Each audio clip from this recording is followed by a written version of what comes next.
appeared before the Congressional Committee to tell what I knew of activities which might lead to an attempt to set up a fascist dictatorship. The potential for the disastrous rise of misplaced power exists and will persist. The very word secrecy is repugnant in a free and open society, and we are, as a people, inherently and historically opposed to secret societies, to secret oaths, and to secret proceedings. President Bush signed a formal agreement that will end the United States as we know it, and he took the step without approval from either the U.S. Congress or the people of the United States. The secret organizations of the world power elite are no longer secret. It's known as the Bilderberg Group. Could their objective be world domination? I'm Jim Tucker. I've chased Bilderberg for 30 years. I'll never give up the chase.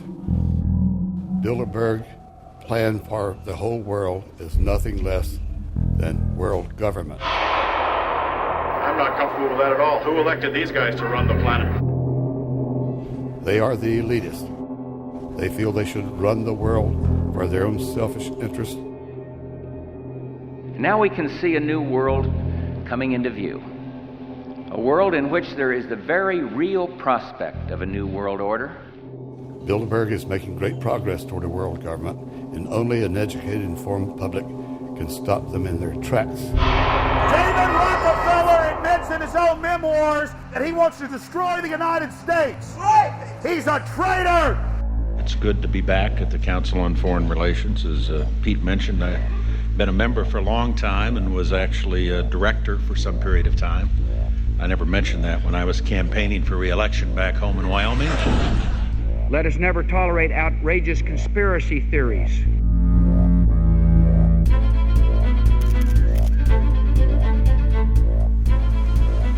I need you to move off the property, please. Some shots were fired.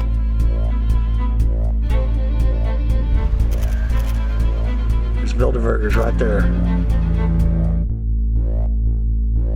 The Trans-Texas Corridor is a vital part because we stop here in Texas. We stop the new world order right here in Texas. This thing started here. And to save this country, we kill this damn thing here.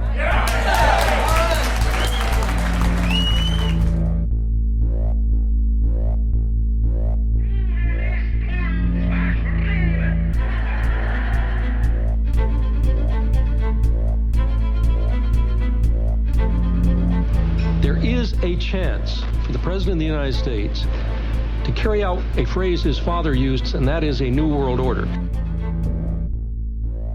Your new world order will fall. Humanity will defeat you. The answer to 1984 is 1776.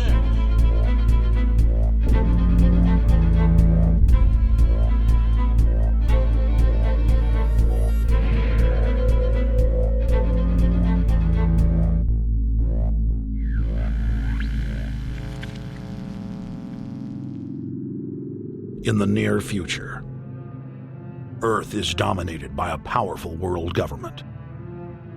Once free nations are slaves to the will of a tiny elite. The dawn of a new dark age is upon mankind. Countries are a thing of the past.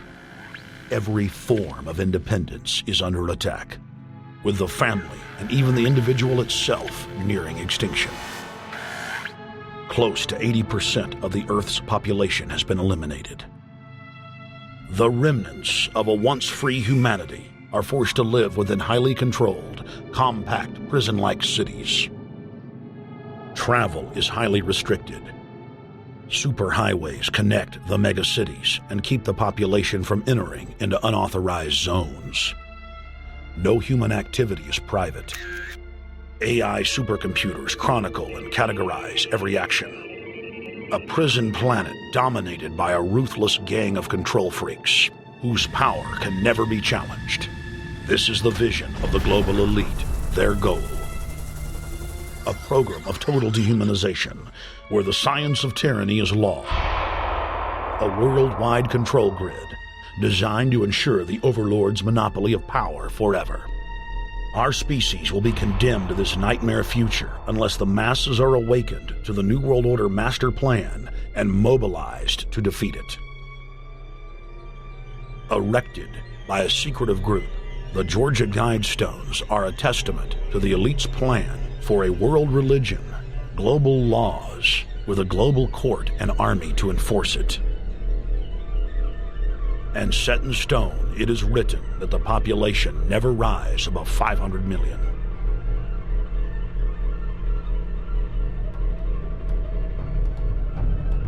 In this film, you will learn how our world is truly governed. You will see how highly secretive roundtable groups interlock to form a global intelligence network. This group has been steering planetary affairs for hundreds of years. Now, in the final stage, they prepare for open world government. A goal tyrants throughout history have lusted after. Dr. Michael Kaufman is a published ecologist specializing in ecosystem research, forest ecology, and ecosystem classification. Dr. Kaufman played a key role in blocking the ratification of the Convention on Biological Diversity in the U.S. Senate. The concept of a new world order has been around for centuries. It's been receiving tremendous play over the last half of the 20th century. George Bush, the first senior president, George Bush, used it a lot in his speeches and really implies that he really wants to see a order in which we have a universal or a global type of governance in which every human being on planet Earth is ultimately responsible to policies that are being formulated at the international level. It is a big idea, a new world order.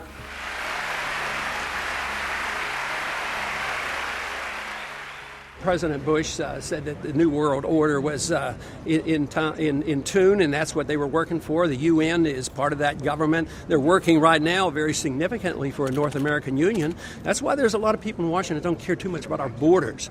They have a philosophical belief that national sovereignty is not important. It's also the reason I have made very strong suggestion that we need not be in the United Nations for our national security. It's really always the same. You go back throughout all of history, the Roman Empire, the Soviet Union, Hitler during the Nazism was always saying that it's going to create the utopia for the average person, when in fact, history always shows that it does exactly the opposite. Conquest and empire is as old as civilization. Babylon, Egypt, and Greece. They all built empires in an attempt to rule the world. The Roman system at its peak dominated the known world. Complex governmental systems were developed to control diverse populations. During the period between the 15th and 19th century, new empires emerged and again waged war for supremacy. The nobility, as well as the thriving merchant class, were financed by a handful of private banks. Many of the great money houses would hedge their bets and finance both sides of a war. Sophisticated intelligence-gathering networks gave the financiers a clear edge over the governments they were slowly gaining control of. On the 18th of June, 1815, agents of the British arm of the Rothschild family looked on as Emperor Napoleon Bonaparte fought desperately to save his army from the jaws of a British-Prussian pincer attack. A Rothschild agent was able to get the news of Napoleon's defeat at the hands of Lord Wellington to Nathan Rothschild a full 20 hours before the news reached London. Nathan, the head of the British arm of the Rothschild family, put out the rumor to the London Stock Exchange that Napoleon had won the war. Stocks plunged by 98%, and Rothschild was then able to buy up the entire British economy for pennies on the pound. When the news of Napoleon's defeat finally arrived, stocks soared. Britain was now the undisputed ruler of Europe, and Rothschild ruled England. The already dominant British Empire grew even more aggressive. Her troops and bureaucracy spread across the globe. the sun never set on Britannia's holdings. The banking cartel funded, in fact, since about 1800, they have funded both sides of almost every war. And of course, they're getting the interest off of the loans that they've given the various governments and the wars that they have actually helped stimulate and create. By 1900, Germany was a rising force and a leader of the Industrial Revolution. World War I, for instance, there was absolutely no reason to have World War I, except that it was an ideal opportunity for the banking cartel to make a pile of money by funding both sides of that particular war. On June 28, 1914, the heir to the Austrian-Hungarian throne, Archduke Franz Ferdinand, was assassinated while traveling in a motorcade.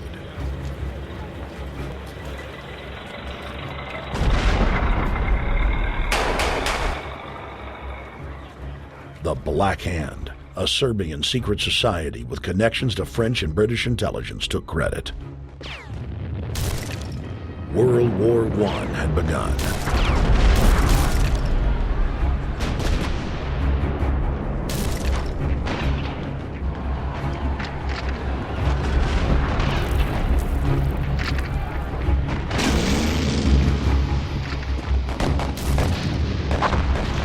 Armaments companies financed by Rothschild-controlled banks in Germany, France, England, and Austria bankrolled all the factions.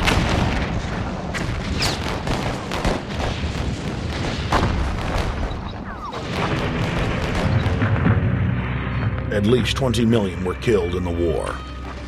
It was a conflict so terrible the people vowed to never fight again. They dubbed it the War to End All Wars. Question is, why did they want war? Well, first of all, is money and power.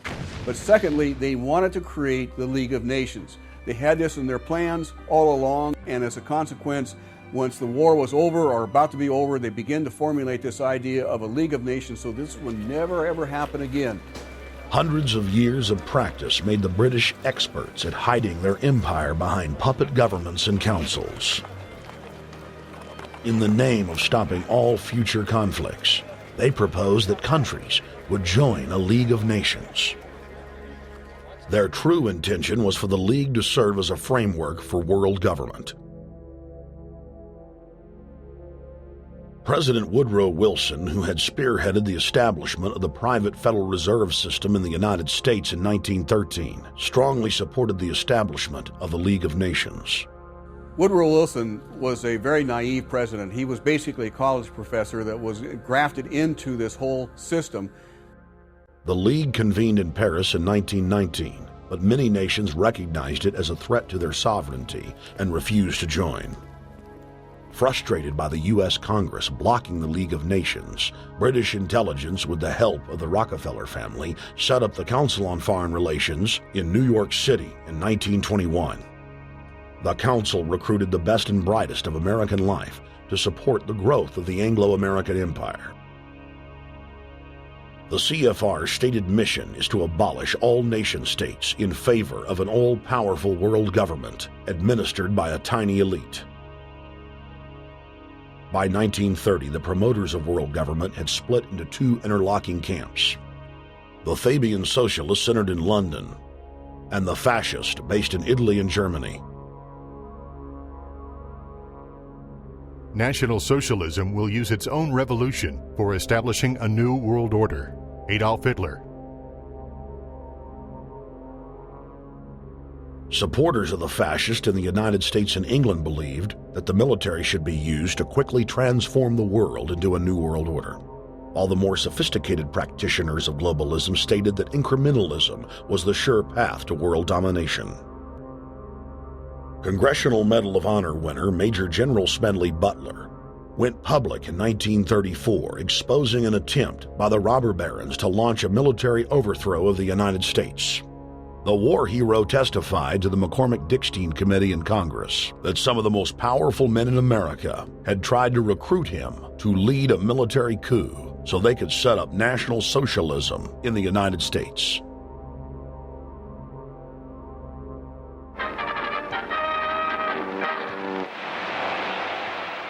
I appeared before the Congressional Committee the highest representation of the American people under subpoena to tell what I knew of activities which I believe might lead to an attempt to set up a fascist dictatorship.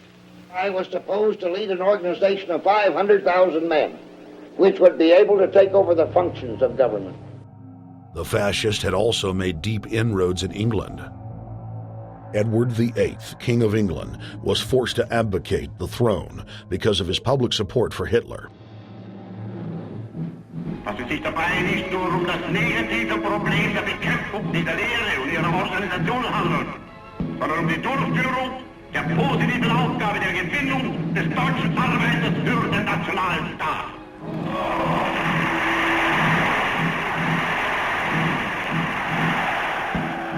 Though the German-led fascist camp was strong, the Fabian Socialist Bloc was able to maintain control of the U.S., Russia, and England.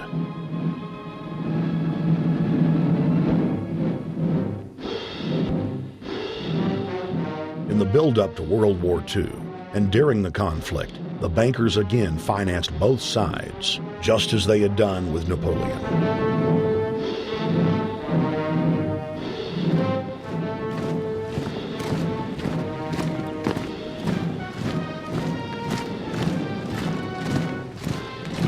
With the rise and fall of the Third Reich, Europe lay in ruins.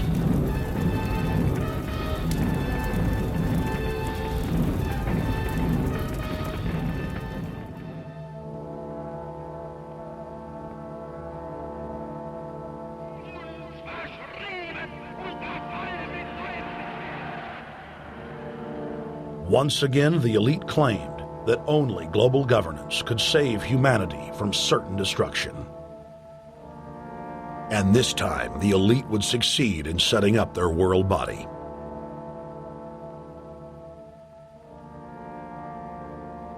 In April of 1945, at the Presidio Naval Base in San Francisco, the United Nations was founded by the victors of World War II. The United Nations complex was then built in New York City on land donated by John D. Rockefeller. Shortly after the elite established the United Nations as their base in the United States, the newly formed World Council quickly began work on the next phase in their plan, the incremental formation of continental superstates. The first step in their trilateral plan was the creation of the European Union. Unifying Europe had been tried many times and was extremely unpopular. Where Napoleon and Hitler had failed to accomplish their goals using force, the globalists would succeed using stealth. The British spearheaded the formation of the Council of Europe on May 5, 1949. The Treaty of London claimed to only establish trade ties between European nations, like NAFTA or GATT in North America. Its true intention was the formation of a European superstate.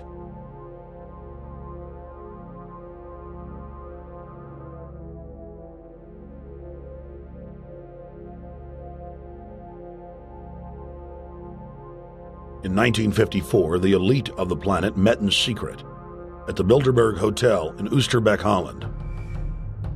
The Bilderberg Group would later admit that their mission was the formation of the EU. Once the EU was established, under the guise of trade deals, a North American Union and Asian Union would be formed. The three interlocking superstates formed the core of the global government, while the United Nations would serve as a world regulatory and enforcement body over the Third World subregions. The Bilderberg Group consists of the heads of all of the managing roundtable groups that steer individual countries. Picture the elite power structure of the world as a giant pyramid, with only the elite of the elite at the tip-top of the capstone. The group has been so secretive that until the mid-1980s, the controlled corporate media denied its existence. Into the late 1990s, coverage only consisted of rare one-line mentions.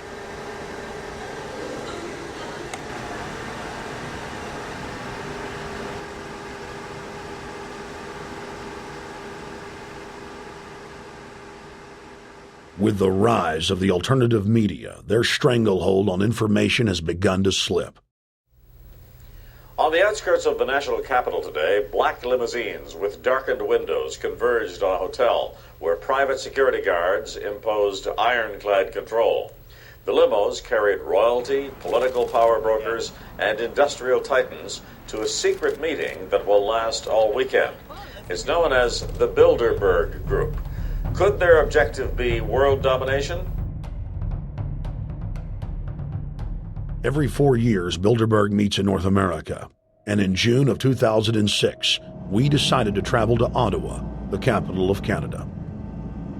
The site of Bilderberg.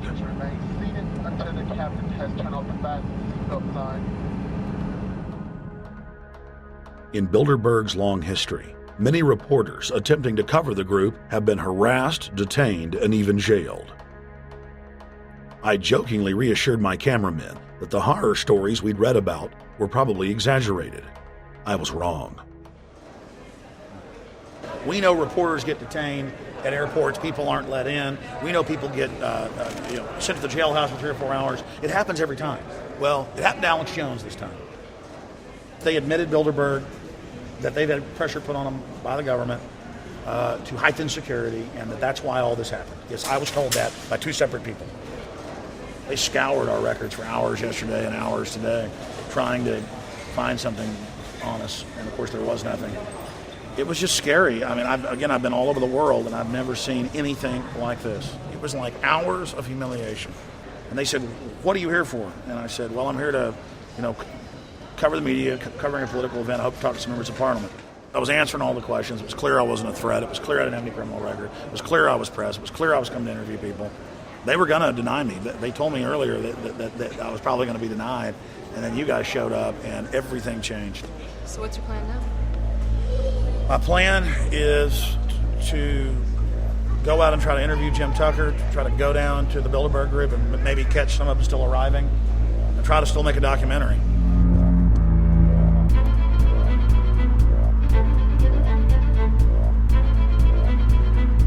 So instead of being here at 8 a.m. in the morning when the Bilderberg Group attendees, the 100 elite of the planet, start showing up, we're going to be getting here about 3:30 or so, and we'll see if we can catch any of the elites coming in.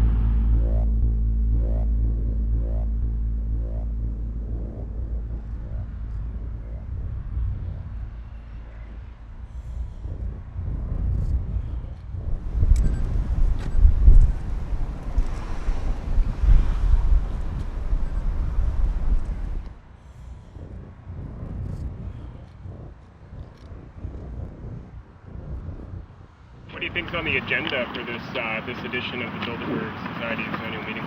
They're debating the attack on Iran. They're talking about how to take out Hugo Chavez.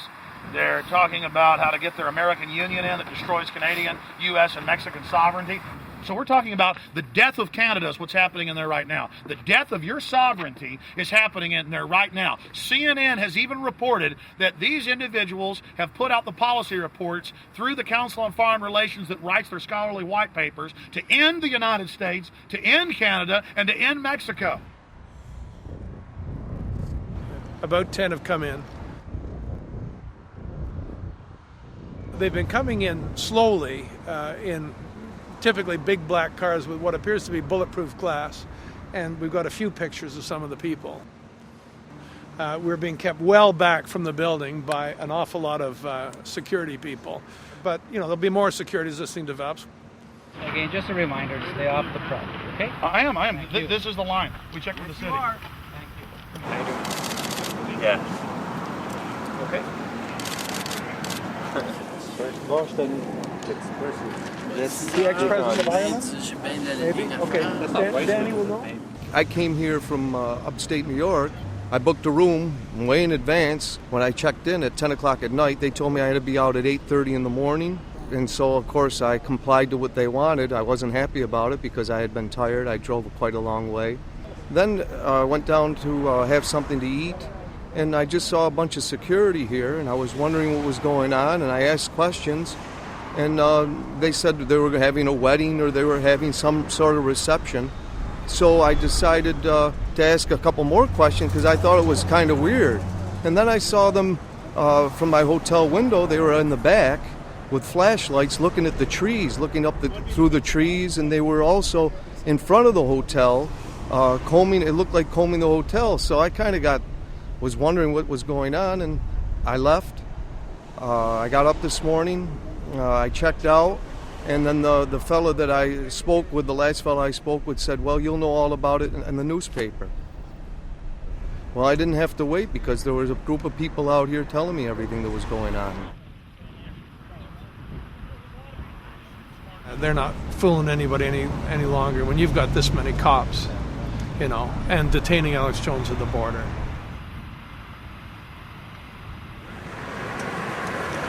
Get him on both sides. Yeah, you crook. Yeah, you're going to go to jail like Ken Lay. Oh, yeah, there's one right there. Hi. Hey, we're not your property. We're not your slaves. We're going to defeat the New World Order. The New World Order is going to be defeated. You realize that? I'm glad you do. Always does throughout history.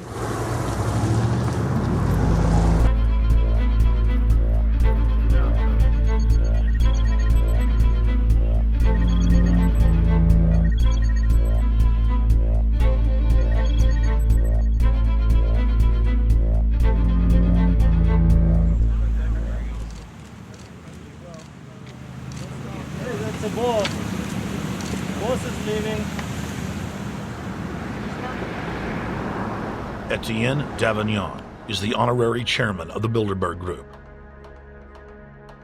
as well as the head of its steering committee. The committee he heads selects and invites each year's attendees. In the last decade, the list of attendees has been leaked to reporters by moles on the inside. Veteran newspaper reporter Jim Tucker has been covering the Bilderberg meetings for over 30 years and has physically attended more than 20. We traveled back to our hotel to see if Jim Tucker received the 2006 list.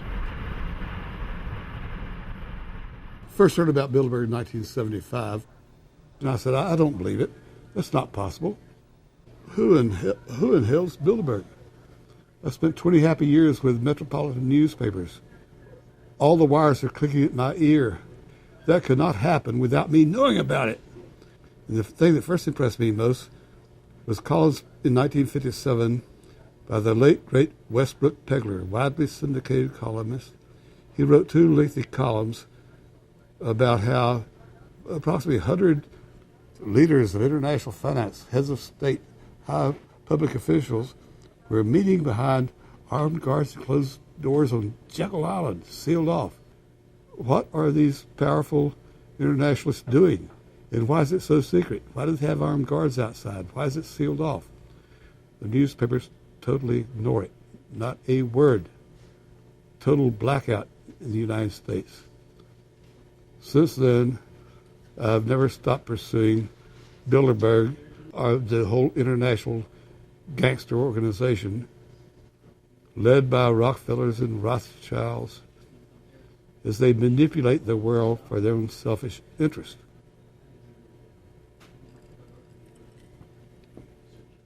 Jim, you've been waiting on the list. You normally get it on the first day. You haven't gotten it. We're told it might come in today. How important is that list? It's absolutely essential, although identifying people outside, as we always do, is important too, to find out who is not on their own list. In recent years, someone from Europe has sent a machine copy with a letterhead and so forth without identifying himself. So far, I haven't heard from him.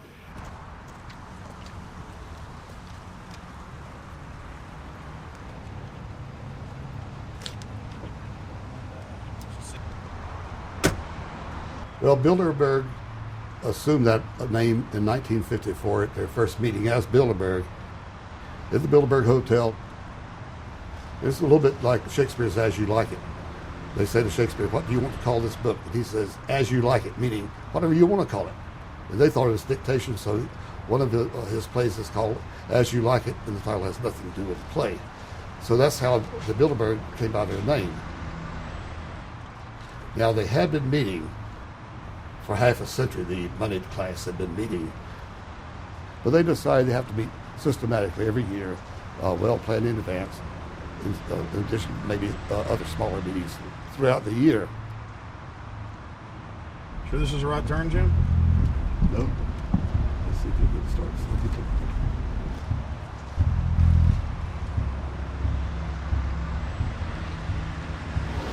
This is the global government. They are setting the world agenda. Inside right now, they're deciding on whether or not there will be a war with Iran. They're deciding whether or not taxes will increase, whether oil prices will be suppressed or increased. There's much more on the agenda that we'll be finding out in the fullness of time. But those are 3 items that are heavy on their list this year.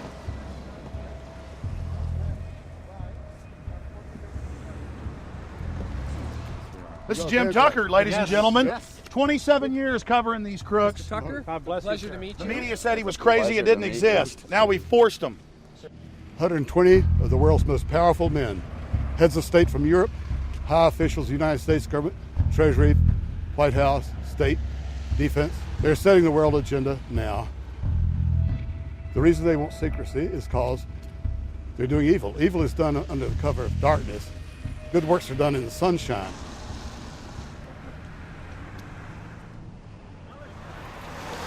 Hi, how you doing? Good. Can you get off the property, please? Well, Jim has some questions for you. I need you to move off the property, please. Okay. Private property. Sure. It's a public sidewalk. Oh, yeah, we are cooperating. Thank you. Right onto the sidewalk. Yeah, there's no implication that we aren't cooperating. Right onto the sidewalk and stay there, please. Sure, yeah, thank you. Great. Jim has some questions for you. Again, I need you to stay right on the sidewalk. Yeah. Thank you very much. We actually checked with the city. The property line's actually right here. Also, that's good. Property line's actually right here.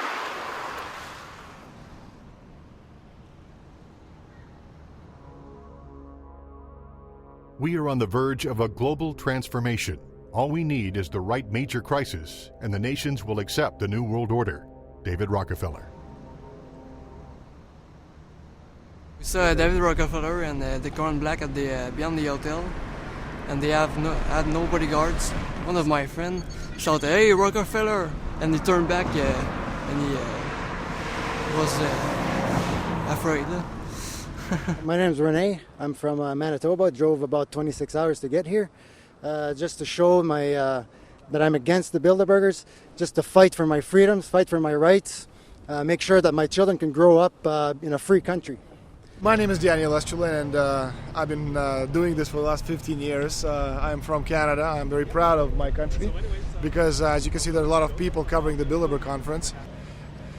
Last year, it took me 14 and a half hours to get to Munich. I was pulled off the plane in Milan. I was pulled off the plane in Munich. They interrogated me 4 hours in both places. I was able to call a friend, a journalist in Rome, as a result of his presence and others. Calling the Foreign Ministry Department in Italy, they backed off and they let me go. They basically told me that they're keeping an eye on me 24 hours of the day. The little hotel where we were staying at, Jim and I, out of the 20 rooms, 6 were occupied, 3 by the CIA and 3 by the German Secret Service. That's how serious these people are, and that's how afraid they are of actually what we may be able to reveal and what we actually do reveal publicly about the Bilderberger intents. Daniel Estrelin has covered the Bilderberg meetings in Europe and North America for more than 15 years. His book, Club Bilderberg, has been translated into more than 20 languages and is a global bestseller. Estrelin has photographed many past Bilderberg meetings. Rockefeller frontman Henry Kissinger is always a key participant.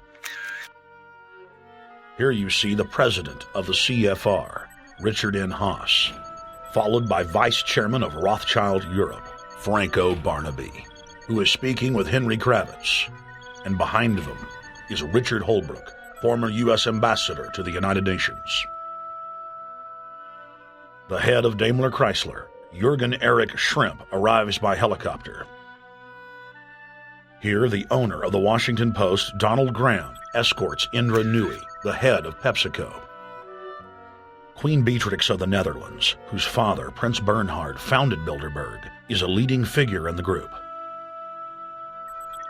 Of course, globalist kingpin David Rockefeller, seen here with his bodyguard, James Ford, always attends.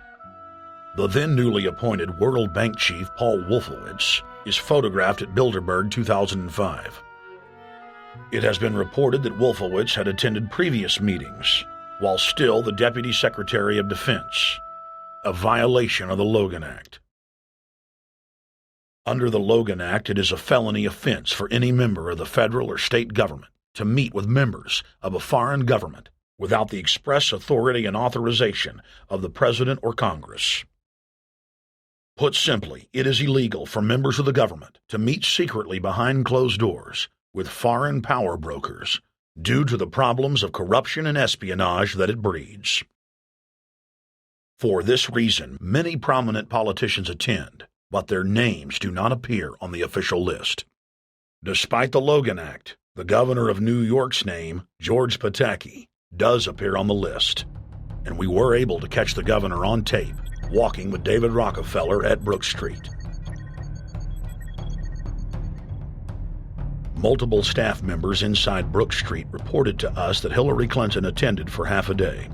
Several armored limos with diplomatic plates did arrive with police escorts and offloaded their passengers in the underground parking garage out of the sight of the press. Former World Bank President James Wolfensohn sardonically stared at our cameras.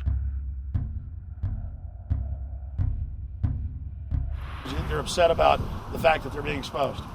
Well, I'm sure they are. I mean, look at the tinted windows. They don't want to be seen. They don't want even anybody to know they're here. So I'm sure they're ticked, and that's why we're here to try to expose them. Do you think that they were angry that they were on the front page of the local paper today? You think they're in there reading it right now, Jim?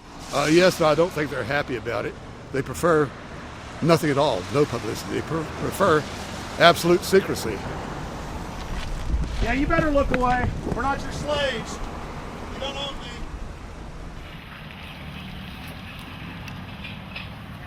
Did you get a list of the attendees and everything or not? No, I've asked for one under a slight variation of my name, and I don't know if I'll get it or not. Also, it could happen today. For the last 3 years, I get back to the hotel. And there's a copy there waiting for you. For somebody who does not identify himself. I mean, I'm not just not revealing the source. I don't know the source myself.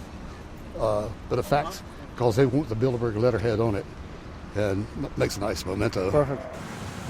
Alex. Yeah. That's Chalabi, eh?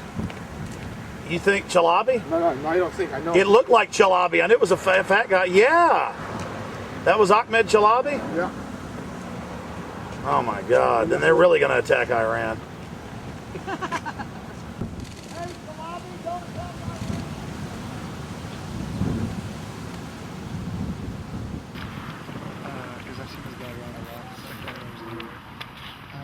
This guy is too president. I have it.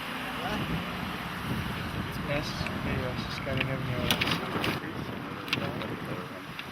Adrian Woolrich, Maria Monti. Over the last couple of years, they've been reeling with the amount of leakage that they've been experiencing, so it's getting harder and harder. But again, it will never get too hard for us because of the sources that we have inside are top-notch sources. People who are actually working for them, the Secret Service, the second layer, people in the Bilderbergers, the clerks, the administrative office, they're there. They are our eyes and ears, and every time there's something out, we always get the information. That's Francisco Pinto Balsamao. I think that's the Queen. It's the Queen. Oh my God! Yes, sir. Here. You see her? Yes. Oh my God. The Queen of Holland.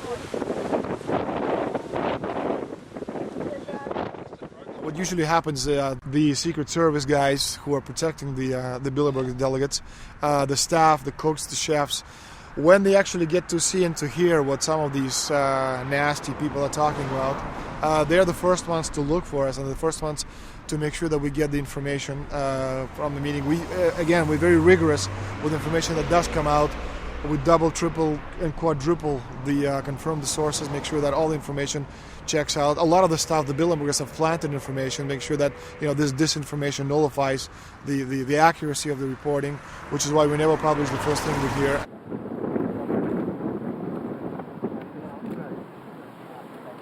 Oh.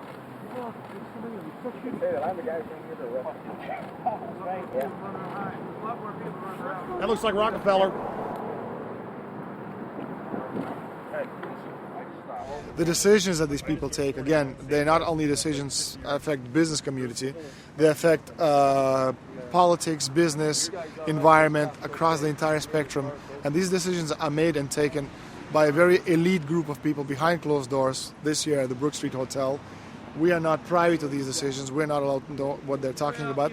But we'll definitely feel the consequences of these decisions over the next 12 months when events which apparently by accident seem to happen, in fact, have been planned right here this year at Brook Street Hotel between 8th and 11th of June. What does it do when you get 120 of the most powerful people in the world getting together to have meetings with government officials? I mean, that's amazing. Well, it is. This is what I mean, is that they're planning the corporate agenda. They're not planning the democratic human journey agenda, in my opinion. Mussolini had a definition, is when the interests of the corporation take completely over from all other interests, and that's fascism. He said it should probably be called corporatism. Well, call it corporatism, call it fascism, call it neo-lib, neo-con. There's a whole variety of political words, depending on which side of the stripe you come from, to start with, which describes the thing.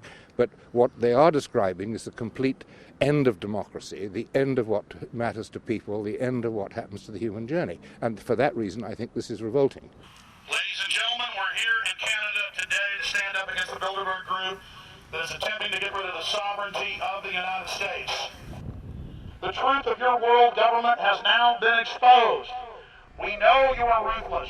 We know you are evil. To David Rockefeller, to the Rothschild representatives here, to the Queen of the Netherlands, to all of you, we tell you, you are not our queens. You are not our kings. You are not our gods. We do not belong to you. We are not your slaves. We stand as free humans, have stood since the beginning of time against the strong men, against the thugs, against the bullies. We will defeat your world government. We will defeat world taxation. We will defeat your control grid. God is on our side.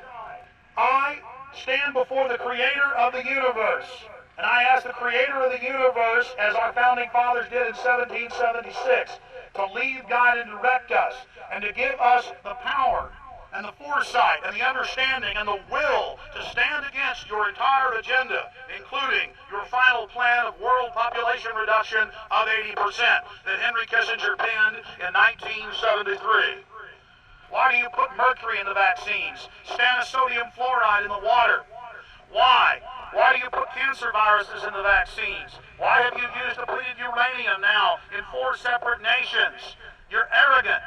You have the sickness that elites have had throughout history in their literal and, in some cases, figurative ivory towers. You believe that you're invincible. You will and you are failing now. Your New World Order will fall. Humanity will defeat you. The answer to 1984 is 1776.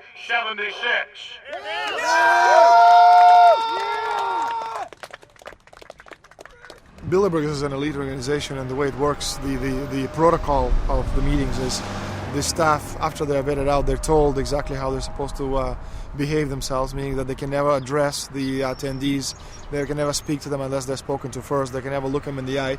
They have to approach them from the right side, the people who are right-handed, and from the left side, the people who are left-handed. They can never look them straight on. And needless to say, all the information that is being spoken at during the conferences is under no circumstances allowed to come out. That's what they're told. They're threatened with not being able to find another job anywhere in the sector if they reveal any information to the press.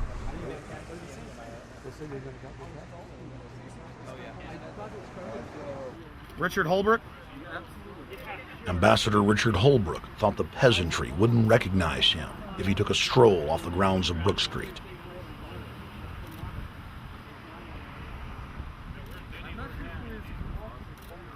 Holbrooke cackled when I told him that we were not his slaves. Holbrooke, we're not your slaves, Holbrooke. We're not your slaves.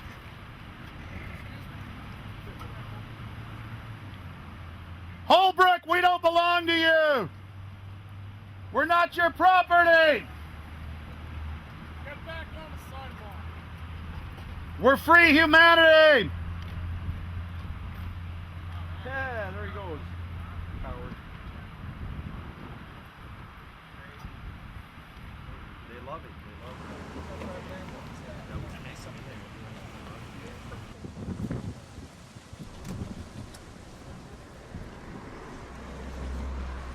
Okay, we're going to be going around the back here, guys. Hey guys, how you doing?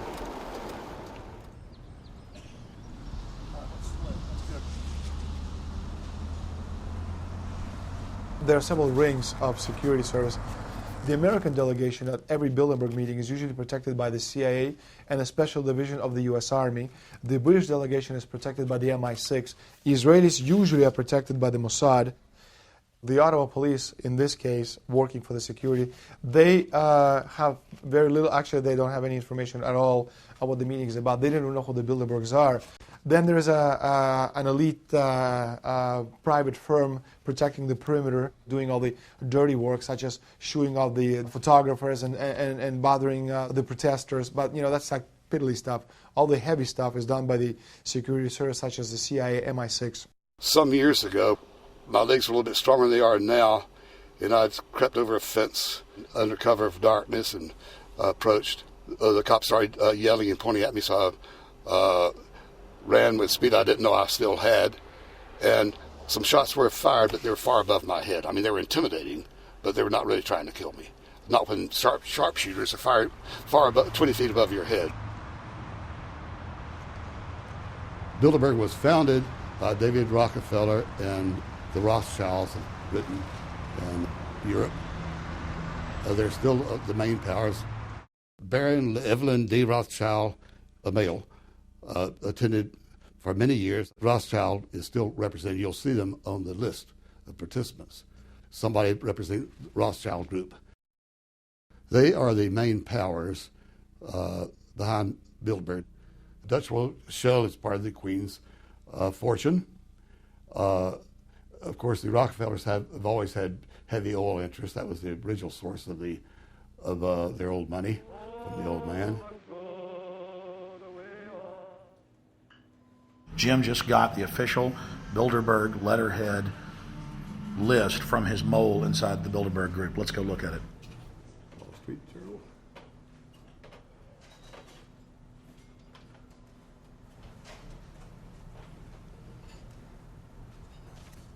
So, Jim, you got the list. Yeah. Did we identify Wolfowitz as being here because he's not on the list? No, we positively identified Wolfenson. Yeah, he's on the list. Yeah, there's Wolfenson right there, James Wolfenson. But aren't there always people who aren't listed? Yep. Over the years, we've identified like sometimes one, sometimes three people who are not on their own list who have attended. Now, I think what is very difficult for most people to understand is how such a small group of 125 men and a few women control a population base of 6 billion people. Actually, it's much easier than you think. These people work on what I call systemic methodology, meaning that you take a pie, just imagine you take an apple pie and you slice this apple pie into lots of very small pieces, and you put in front of each one of these pieces your man or woman of trust. And by controlling this individual, you control an entire organization. For example, if you take Paul Wolfowitz, who runs the World Bank, through him you can control the entire organization. You don't need to control what the dishwasher or the toilet cleaner thinks or does or believes in. You just need to control what he does and what he believes in. And what he does will permeate the entire organization. And that's how you control, with very, very small power base, an entire global population of 6 billion people. Bilderberg is making great progress toward a world government. They have created a superstate in Europe called the European Union. They're intent on creating a Western Hemisphere Union called the American Union. NAFTA is to be expanded into every country in this hemisphere. As NAFTA expands, it will take on the role of the American Union. And only an educated, informed public can stop them in their tracks. We went into downtown Ottawa and talked to locals to learn if they were aware of the elite meeting in their city.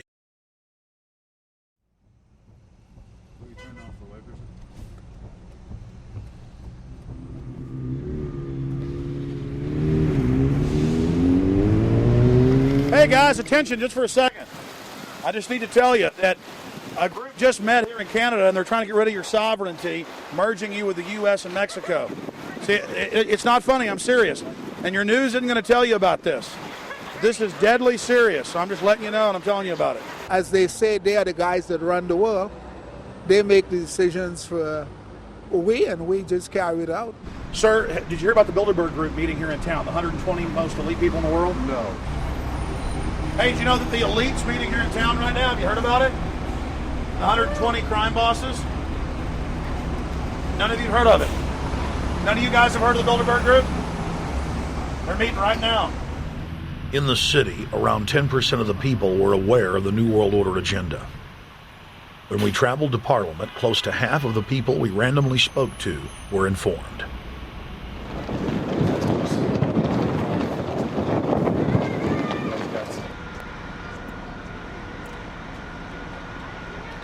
Ma'am, what did you say about the American Union? He said it's going to end up happening. We don't want it, but it's going to happen. Why do you think? Because the Bilderberg Group runs the world. You have the Trilateral Commission that's also part of the Bilderberg, which is the United States, Europe, and Asia. But most of this is public knowledge. Nobody wants to believe that there are conspiracies, that world leaders are already elected before they're voted on. So here we know that Bernard Lord is part of the outer circle. I was surprised to read that Harper addressed the group in 2003 because my understanding was nobody gets into politics without becoming part of the Bilderberg Group. And then you find out afterwards that is the case, that they have... Well, Bill Clinton went there in 91, George Bush Sr. back in like 85. And Blair, same thing. Who we think that we're electing as leaders have already been pre-picked for us, whether it's liberal or a conservative. They're already part of the group. They own all the horses in the race. They own the horses, and I understand that, for example, in the United States, it's a one-party system with two factions, though you think it's two different parties. Oh, it is, yeah. So it's like Bill Clinton constantly vacations with the Bushes, and they call him their son, and they actually staged all that in 92, and all that's come out. It's just all staged. They're not going to let trillions of dollars slip through their hands. The good news is people are waking up, though. When you read human history, when you study it, all you see is elites trying to dominate, subterfuge, Machiavellian backstabbing, and somehow in the last 50 years they convinced Westerners that the government's fine, can do no wrong, trust them. How did this happen? It's easy to lead sheep. I mean, people just follow. They don't want to believe these things will happen. No way. We'll just follow along with the norm. That's all. It's just makes it easier for everyone. What's your view on losing Canada's sovereignty? I like this country to stay as it is, and I love the United States to be there. Back in Austin, the capital of Texas, the public was frighteningly unaware of the nation's peril.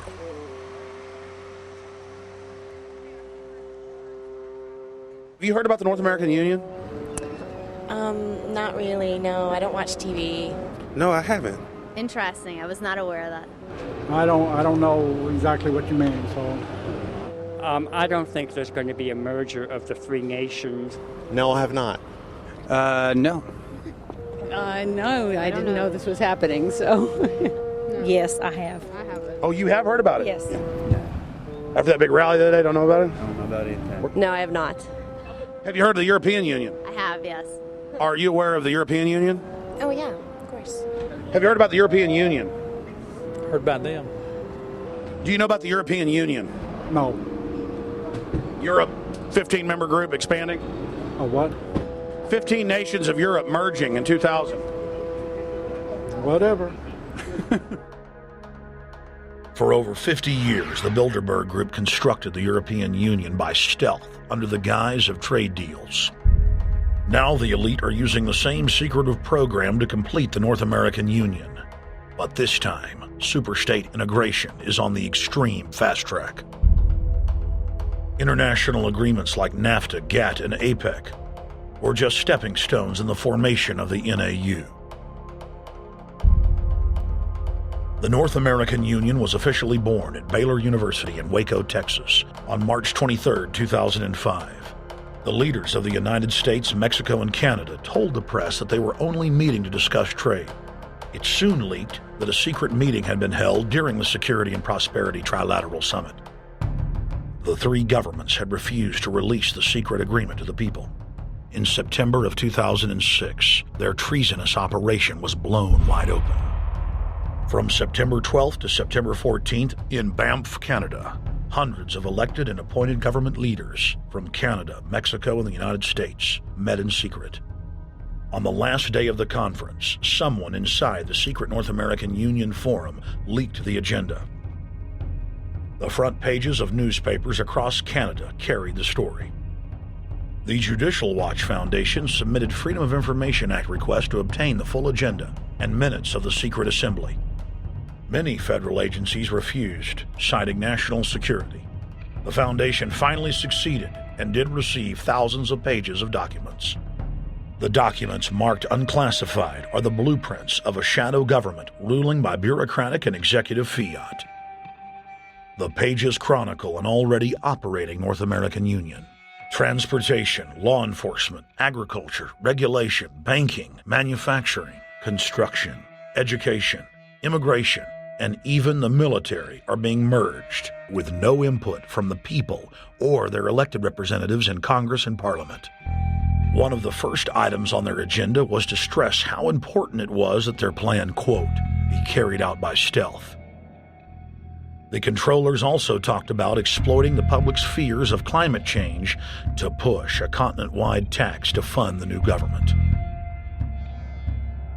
Globalist tool Robert Pastor is incessantly paraded on the world stage as the man behind the North American merger. When he testified before Congress, he pushed the idea of a continental security perimeter that erases national boundaries and merges the security apparatus. The best way to secure the United States today is not at our two borders with Mexico and Canada, but at the borders of North America as a whole. In fact, the North American Command, based in Colorado Springs, Colorado, was clearly running the meeting in Canada. For the past decade, the Pentagon has been training with Mexican and Canadian forces and has openly discussed using them inside the United States for disasters and to quell domestic unrest. There are already over 100,000 non-U.S. citizens serving in the U.S. Armed Forces. The Pentagon is now expanding its recruiting centers in Mexico, the Philippines, and Eastern Europe. Big city police departments nationwide are lobbying to change laws so they can recruit non-citizens to join the police force. What we are witnessing is a Red Dawn scenario in slow motion. Tyrants throughout history have brought in foreigners to oppress their domestic populations.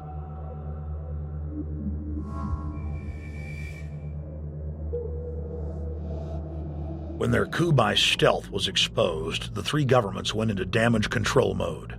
The Security and Prosperity Partnership quickly staged a show summit that was held in Ottawa, Canada in February of 2007.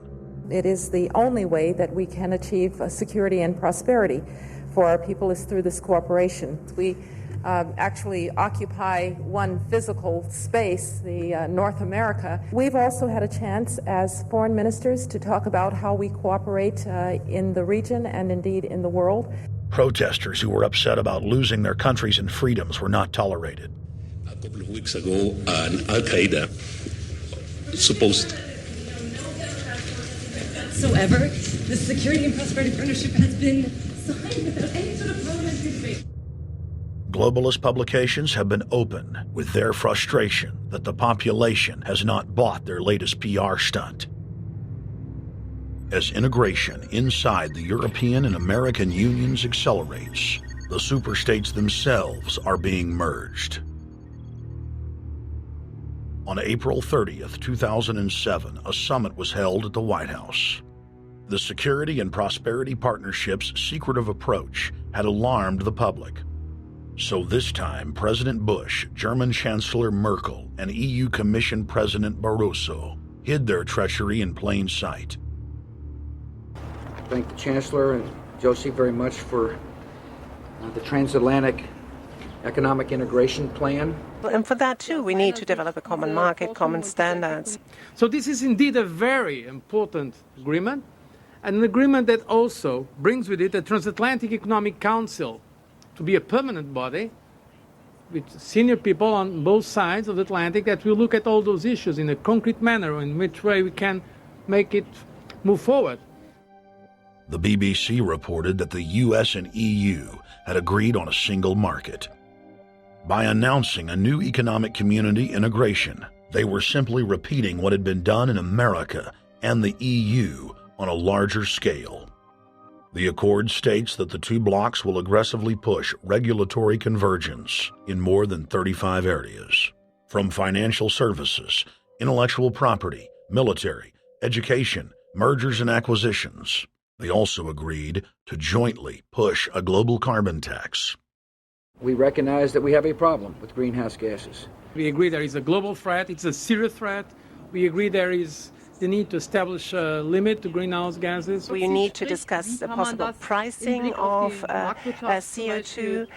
How can we translate this into a market economic compatible scheme? We have agreed to establish a high-level group, a forum. This EU-US result is translated into the G8, debated together with the outreach countries, China, South Africa, Brazil, among others, and India. A global solution to a global problem. If Bilderberg succeeds, America falls. All the victimized countries lose their sovereignty. Bilderberg is not a person, it's not an idea, it's an ideal, a very powerful group of people working together and for the positions of ultimate and absolute power, destroying every constitution on earth, no matter how powerful the constitution of the nation is. That's what these people do. The African Union arose out of the African Economic Community, set up in the early 1980s. The African Union is financed by a consortium of international bodies, governments, and corporations. The African Union Army serves as an enforcement arm for the New World Order's exploitation of Africa. In Asia, APEC and ASEAN have announced plans to form the Asian Union, consisting of Asian and Pacific nations, having more than 3 billion people within its borders. APEC will become the Asian Pacific Union, and the world is to be divided into 3 great regions for the administrative convenience of the world government in which the UN is to evolve. As the unions form individually, they are simultaneously merged to form the first planetary government. They're trying to destroy every nation on earth which is trying to promote progress, because these people basically they are landowners. They don't need progress because they control the land. If you take the most powerful man in London, the people who belong to the Council and the Committee of 300, who belong to the Bilderbergers, the British royalty, the Guelphs, the black nobility of Venice and Genoa, these people they're landowners. The New World Order is the Old World Order. I mean, it's just the names have changed, the appearances have changed, but the concept hasn't changed. The idea is still to bring the men back, kicking and screaming back to the Middle Ages, post-industrial age world order. One of the things that is very shocking to most Americans is the fact that the United Nations Global Biodiversity Assessment, which came out in 1995, clearly shows that in order to protect planet Earth, we have to go back to a feudal system. They actually said that in the document. To craft a modern feudal society, the globalists are implementing a standardized North American Union ID card to track, trace, and control their serfs as they travel throughout the 3 regions of the NAU. Building on the massive displacement of humanity caused by globalization, the New World Order is rapidly constructing the physical infrastructure of the North American Union, the NAFTA Superhighway Control Grid. I'm Arthur Peterson, Colonel retired, the Army. I see things today that are happening that would make my friend who died in World War II turned over in their grave. To think that people would even consider confiscating land of farmers and ranchers and taking their homes away from them, to turn it over to a foreign company in Spain, which was controlled by Don Carlos, I understand, a notorious socialist, and they get the tolls on Texas land for 50 years. The proposed Trans-Texas corridor would be a patchwork of superhighways and railroads stretching 4,000 miles from the border of Mexico, cutting through Texas to Oklahoma. A lease has been signed that would make Texas Highway 121 a toll road. A private Spanish company won the bid to build and collect the tolls for the next 50 years. These deals with private companies are being negotiated largely in secret, and many state lawmakers are worried taxpayers are being sold down the road. Critics say it's a threat to our national security. It's part of a plan for a North American integration being carried out by government and corporate elites without congressional or voter approval.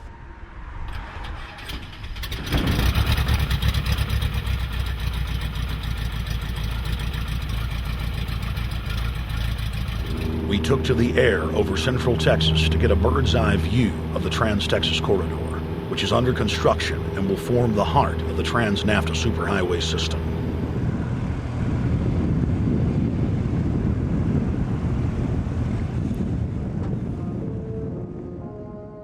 History repeats itself. 2,000 years ago, all roads led to Rome. Rome constructed and maintained more than 10,000 miles of roads throughout its empire. The roads were used to project Roman military power, to control commerce, and to bind the nations and peoples they ruled. Rome also demanded tribute. Roman subjects from Albion to Judea were forced to pay a tax to use the roads. The Romans would then use the tax to dominate their subjects. Today's superhighways are a powerful tool in the globalist arsenal.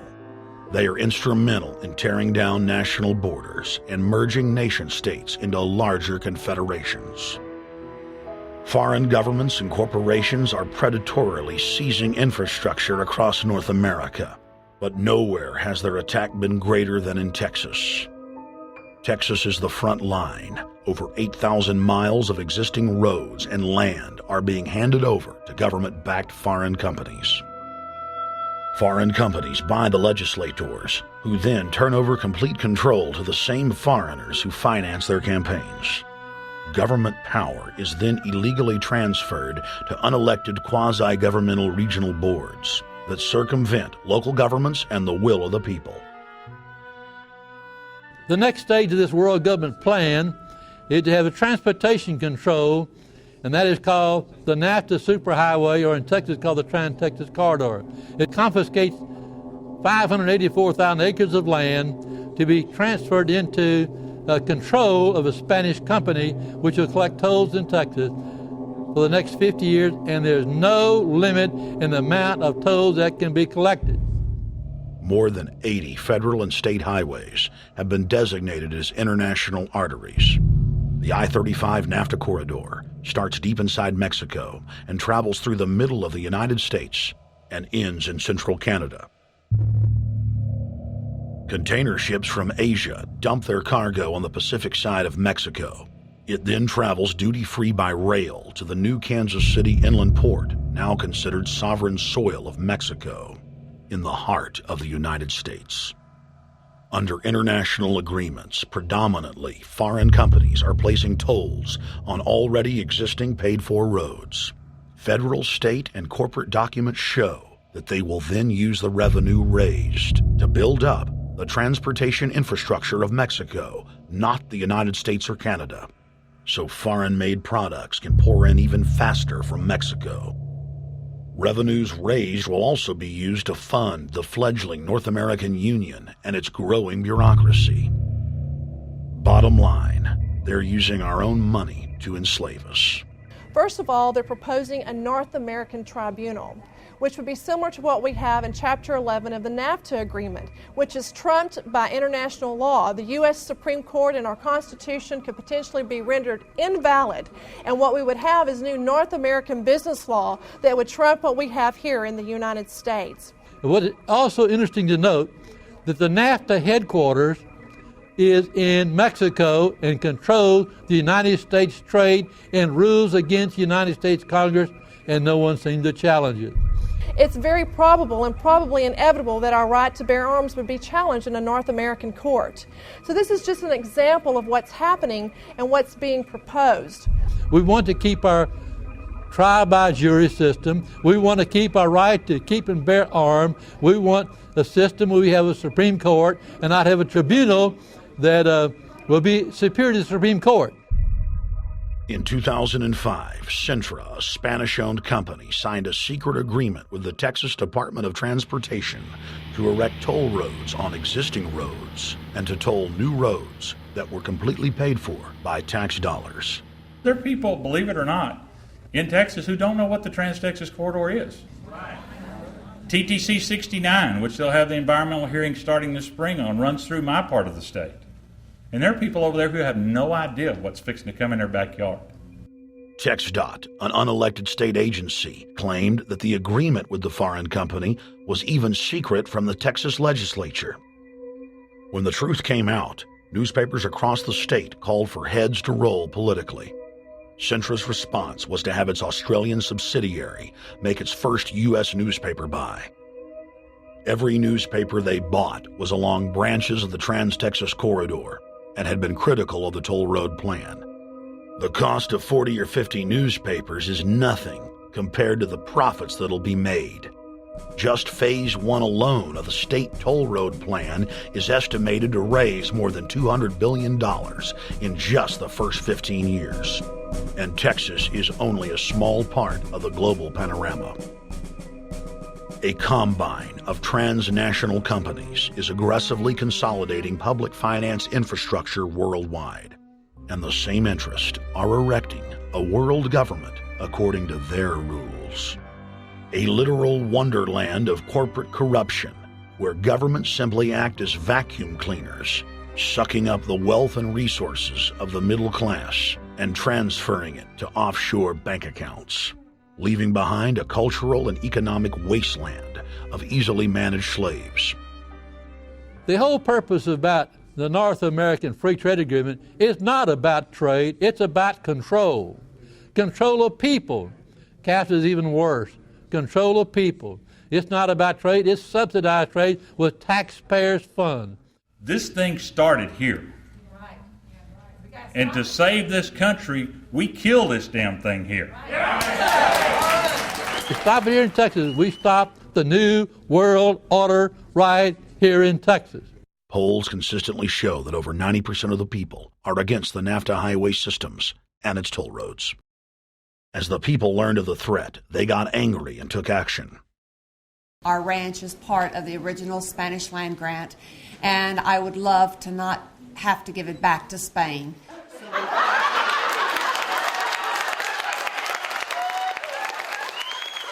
Opponents of a proposed superhighway today held a major protest.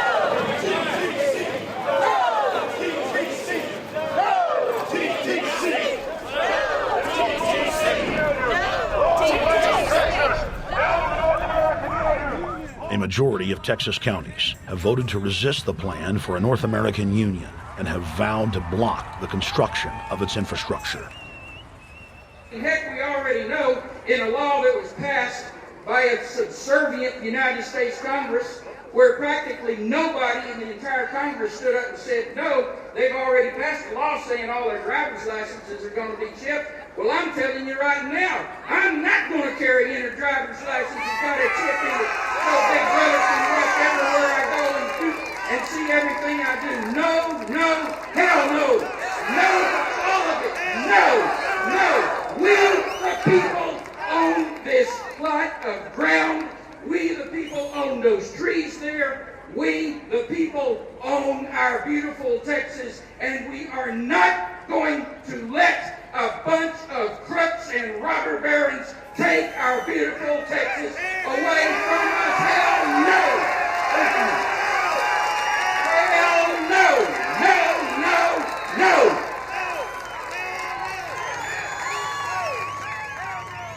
RFID tracker chips embedded in state inspection stickers and toll tags are already being used to track the population.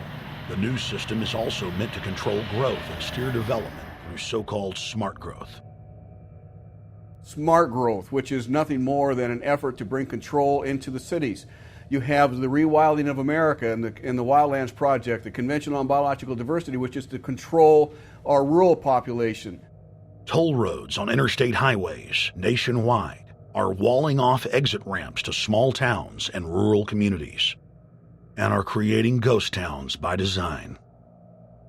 This trend is accelerating under the NAFTA highway system and is meant to rewild more than half the country. All of these things are designed to bring more and more control to bureaucracies rather than to the independent individual, the sovereign individual of this nation. What brought me into this whole discussion was the fact that while I was doing this multi-million-dollar research effort in the 1980s and early 1990s, I became aware of an agenda basically to lock up one half of the United States into wilderness corridors and reserves. What's called the Wildlands Project, but it was also a key cornerstone of the United Nations Convention on Biological Diversity. It was during that study in which I began to realize that this was not an effort to protect the environment, but an effort to control you and I.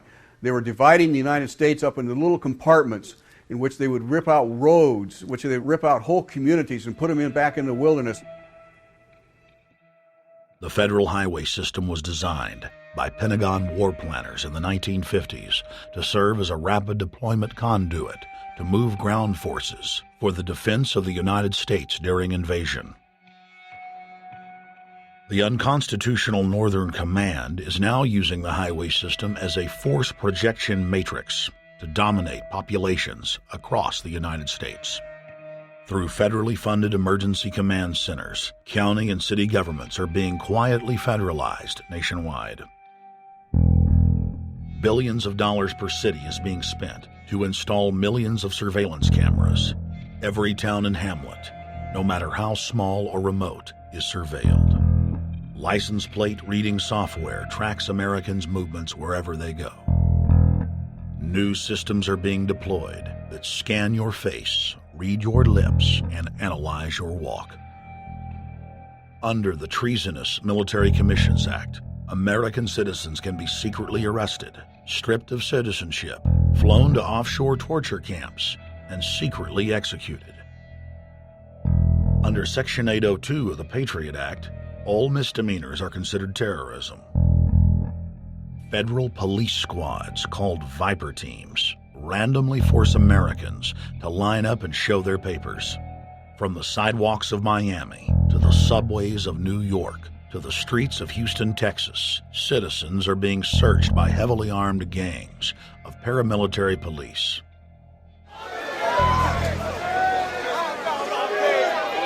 Where's the van? Are we even supposed to be coming in the street? Come on, guys, come in. Yo, can you get that camera off of us, sir? Sir, can you get that United States First Amendment? All right, but you can get that camera. I'm saying get the camera out of my face. That's what I'm saying. You're on the streets of New York. So what does that mean? I'm saying get that camera out of my face. That's what I'm saying. It's a free country. Fuck wrong with It's a free country. Get this damn camera out of my face. Hey, this isn't Nazi Germany. There's no camera in your face. God. Hey, move to Russia, okay? Yo, Sarge. We can have cameras on the streets. I said get it out of my face. Your guy starts cussing at us. I said get it out of my face. That's what I'm saying. It was never in your face.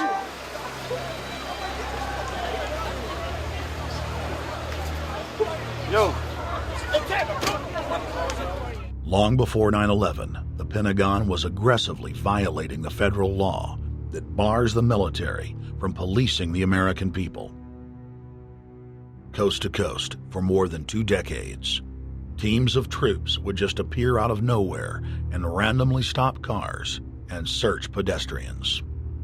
The acclamation accelerated with regular Army searching bags at the Super Bowl and the Kentucky Derby, as well as other high-profile events.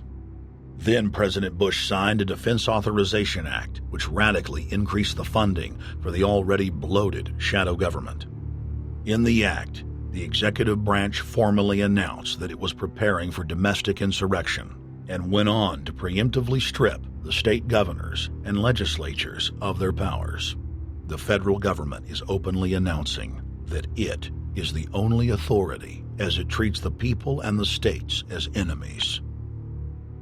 Then on May 9th, 2007, President Bush unlawfully granted himself new powers. and the presidency officially became a fiat dictatorship. In the past, continuity of government has been shared by the legislative, judicial, and executive branches of government.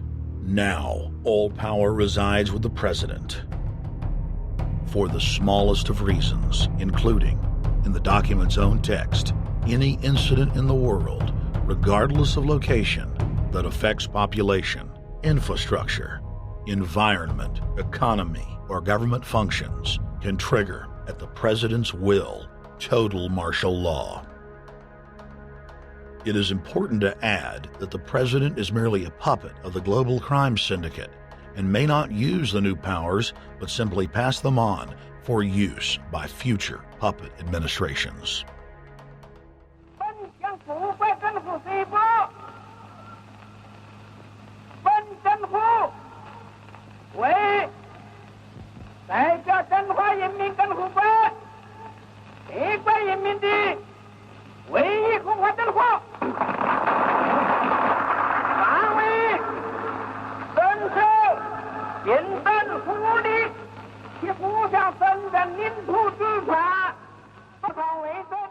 Приобретена эта победа. Не забывайте принесенных вами жертв.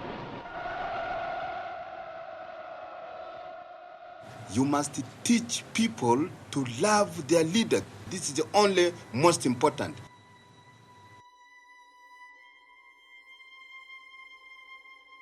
Why don't we learn from the mistakes of our ancestors? Why does humankind find itself bound in a cycle of bloodshed and enslavement? Predatory elites have always rationalized their oppression by claiming that they are superior and have the divine right to rule, when all they really are is a gaggle of ruthless psychopaths, parasitically feeding on the host population until their cancerous movement causes the collapse of the host. There have been thousands of tyrannical governments in history, and less than 10 that can truly be called free. In the 20th century alone, over 150 million people were murdered at the hands of the state. In Russia, the Red Terror consumed the lives of more than 60 million men, women, and children. Hitler's war killed 22 million. During Mao Zedong's reign alone, more than 60 million peasant farmers were killed. And the list goes on. 300,000 innocent civilians killed in Guatemala. More than 2 million souls brutally murdered by the government of Cambodia. 1,500,000 killed in Turkey.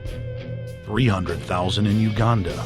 800,000 plus hacked to death with machetes in Rwanda.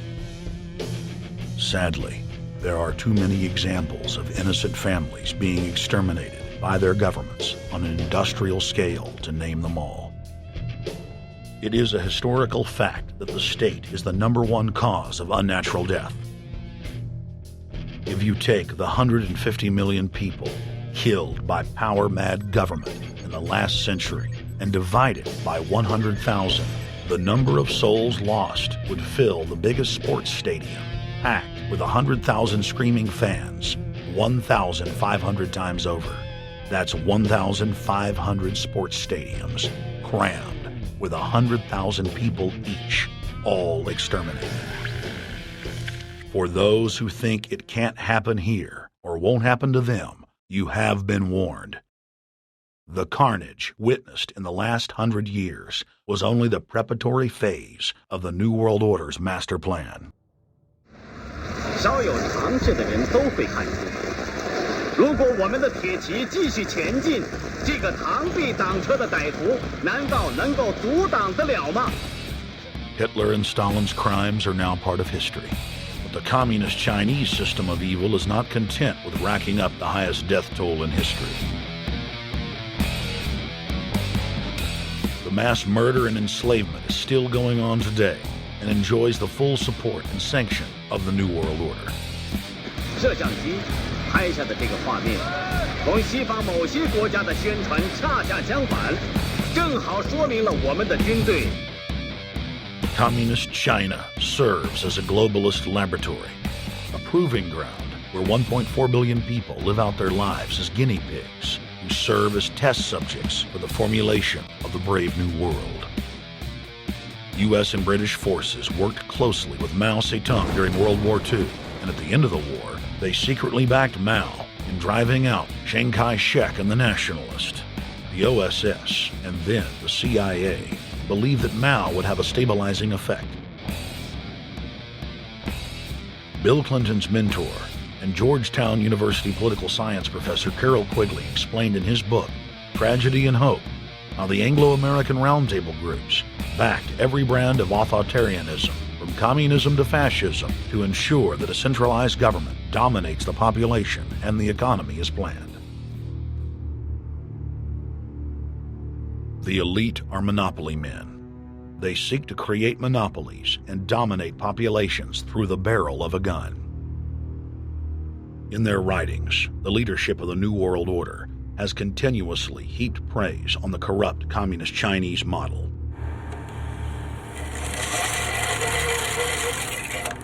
In August of 1973, in an article written by David Rockefeller for the New York Times, Rockefeller openly lauds and endorses Mao Zedong's actions, while celebrating their command and control system.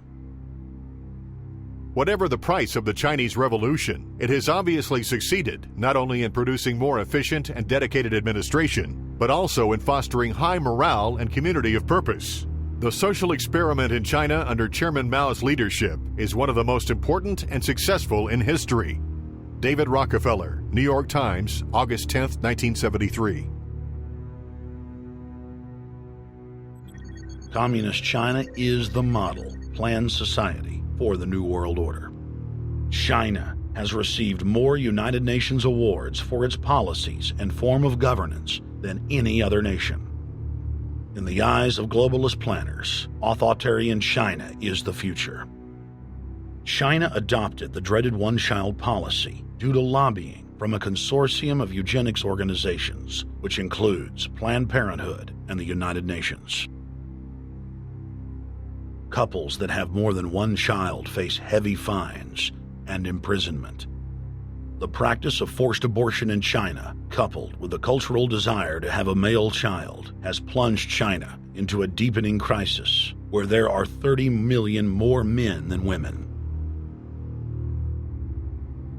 The Chinese police state ruthlessly crushes all forms of dissent. Underground churches, Falun Gong practitioners, striking factory workers are all sent to forced labor camps. Their blood and tissue types are cataloged in preparation for organ harvesting.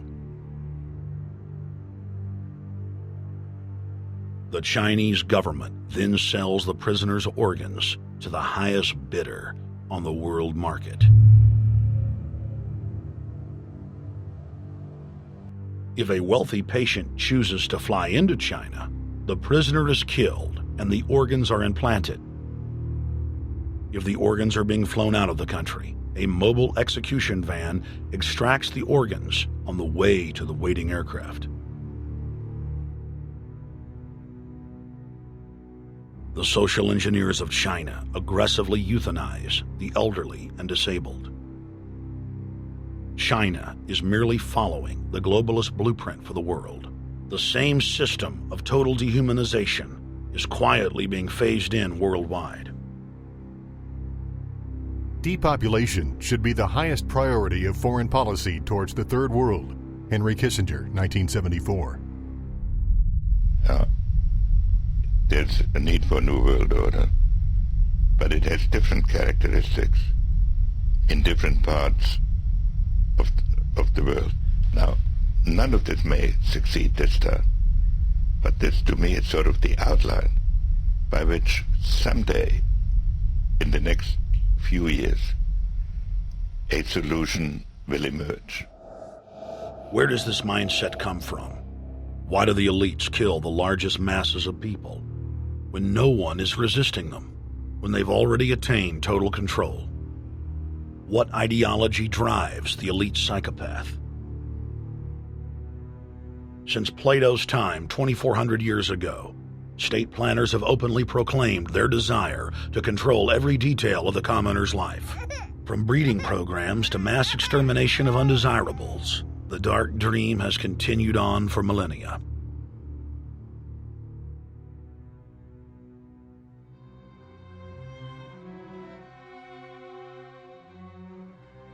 The scientific rationale for tyranny has always been attractive to elites because it creates a convenient excuse for treating their fellow man as lower than animals.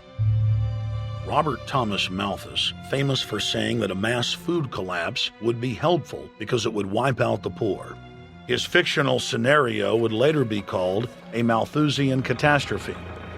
Malthus is important because his ideas led to the rise of a new scientific field that would dominate the course of human history for the next 200+ years.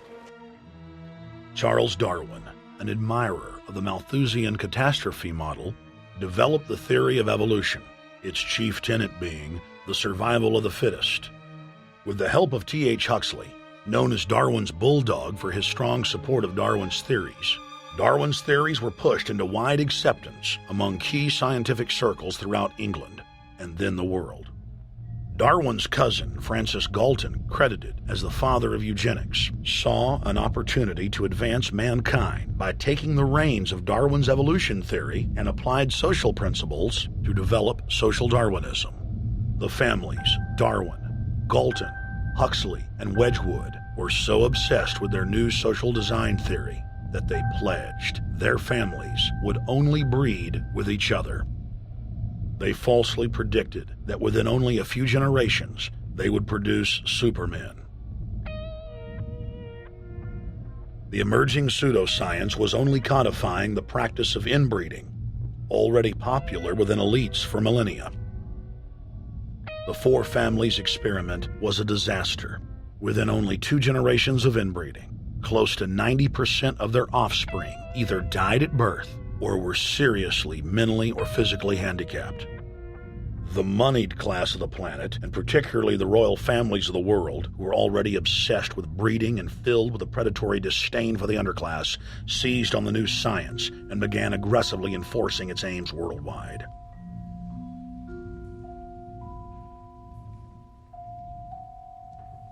Biometrics appears to be a new science, but it was actually developed by Galton back in the 1870s as a way to track racial traits and genetic histories, and as a way to decide who would be licensed to breed. In 1904, the Cold Springs Harbor Research Facility was started in the United States by eugenicist Charles Davenport with the funding of prominent robber barons Carnegie, Rockefeller, and Harriman. In 1907, the first sterilization laws were passed in the United States. Citizens with mild deformities or low test scores on their report cards were arrested and forcibly sterilized. You're 17, aren't you, Alice? Yes, but what have you done with my folks? Well, we're trying to help them, Alice, and you too. They were taken to the hospital this afternoon. Hospital? Wasn't none of them sick this morning? We thought it necessary to present your family's case to the State Medical Commission. After an examination, they decided there was but one important action to take: to have your entire family sterilized. Why, what's that? I don't know what you're talking about. Now, in this state, we have a law which provides for such people to have an operation so there won't be any more children. I see. Now, we've placed your brothers in institutions where they'll be properly cared for. But you can go back to your job soon. I'll arrange to have it held open for you. But I'm keeping my job. I'm not going anywhere. Now, you're going to the hospital too, Alice. And you mean they're going to stop me from having children ever? Exactly. I'm all right, I tell you. I won't go to any hospital. We don't want any trouble with you, young woman. If you refuse to go, the officer here will take you by force. In 1910, the U.S. Eugenics Record Office was set up. By then, the British had created the first network of social workers, expressly to serve as spies and enforcers of the eugenics race cult that was rapidly taking control of Western society. The social workers would decide who would have their children taken away, who would be sterilized, and in some cases, who would be quietly murdered.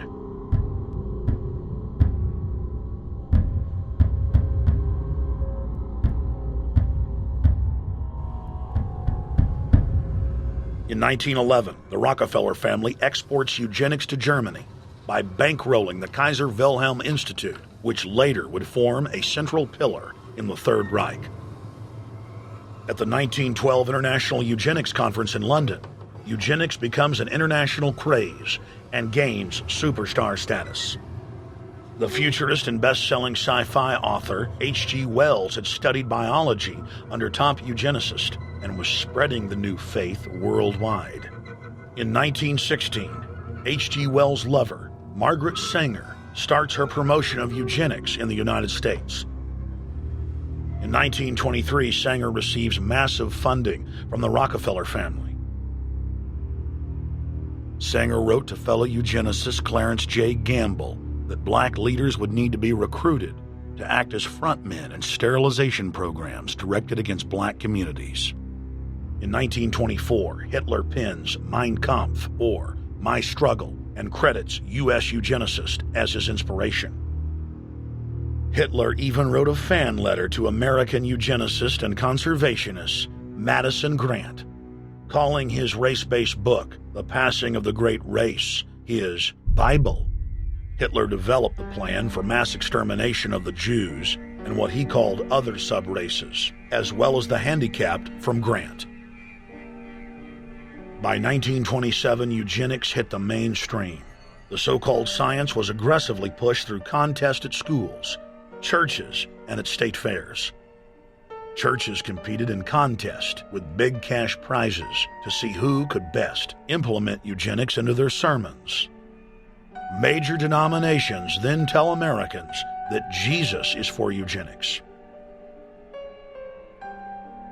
That same year in the United States, more than 25 states passed forced sterilization laws, and the Supreme Court ruled in favor of brutal sterilization policies. When Hitler came to power in 1933, one of his first acts was to pass national eugenics laws, modeled after laws in the United States.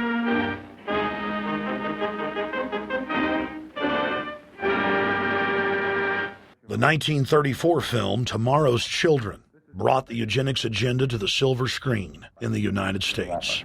In the case of Miss Mason, I can see no reason for the operation that's been recommended. The girl is perfectly normal. She's hard-working and has a good reputation. Do you know anything about her family background? Oh, yes, Your Honor, I do. There are several other children, aren't there? Yes. What is their condition? One is a cripple. Two others might be classed as feeble-minded. Isn't the oldest son in jail? Well, yes, I believe so. And knowing all that, you still contend that this girl should be allowed to bring more people like that into the world? She's sound, Your Honor. She's not anything like the rest. Surely she should be given a chance to work out her own salvation. I can't agree with you, Doctor. Suppose she is normal. The chances are that her children will inherit the family taint. Isn't that possible? But, Your Honor, I'm sorry, Doctor. 3 generations of unfit are enough. Petition not allowed. By 1936, Germany had become the world leader in eugenics for taking effective actions to sterilize and euthanize hundreds of thousands of victims. The big 3 of American eugenics, Davenport, Laughlin, and Goethe, were dispatched by the Rockefellers to Germany, where they advised the Nazis on the fine-tuning of their extermination system. With the strong support of the U.S. and England, Germany had gone over the edge, and tens of millions would pay with their lives. At the end of the war, the Allies protected from prosecution the very Nazi scientist that had tortured thousands of people to death. The Nazi brand of eugenics had embarrassed the elites, but they had no intention of stopping their plans. The Allies literally fought with each other over who would get top Nazi eugenicist. It didn't matter if the SS doctors had tortured tens of thousands to death. They were free to go. The Angel of Death, Joseph Mengele, and his boss, Ottmar von Verscher, were not prosecuted, and von Verscher even continued his work in Germany after the war. Eugenicists were angry that their great work had been exposed. They then scrambled to camouflage their agenda. Eugenics Quarterly became Social Biology. The American Birth Control League became Planned Parenthood. New terms like transhumanism, population control, sustainability, conservation, and environmentalism replaced racial hygiene and social Darwinism. Many eugenicists of the previous period engaged in what they called crypto-eugenics, purposefully taking their eugenics beliefs underground. They became highly respected anthropologists, biologists, and geneticists in the post-war world.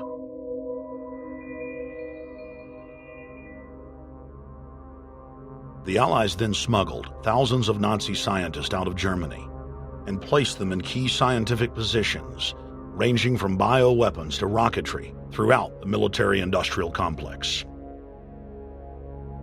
The founder of IBM was a devout follower of Hitler. Thomas J. Watson had supplied his punch-card computers and IBM technicians to the Nazis for use in the death camps. Tattoos on camp victims were IBM human identification numbers, which fed into the computers. IBM had used similar punch card systems as early as 1928 in a Jamaican race mixing study. The first real computers were literally invented by a eugenicist for eugenics. UN chieftain and unrepentant eugenicist Julian Huxley argued that since the leaders of eugenics had founded the environmental and conservation movements, that they should be used as vehicles in the formation of a world government. Just as H.G. Wells had envisioned, this government would be controlled by a scientific dictatorship and would be guided by the principles of eugenics. Huxley created the World Wildlife Fund with Bilderberg founder and former SS officer Prince Bernhard of the Netherlands and Prince Philip of England. In the event that I am reincarnated, I would like to return as a deadly virus in order to contribute something to solve overpopulation.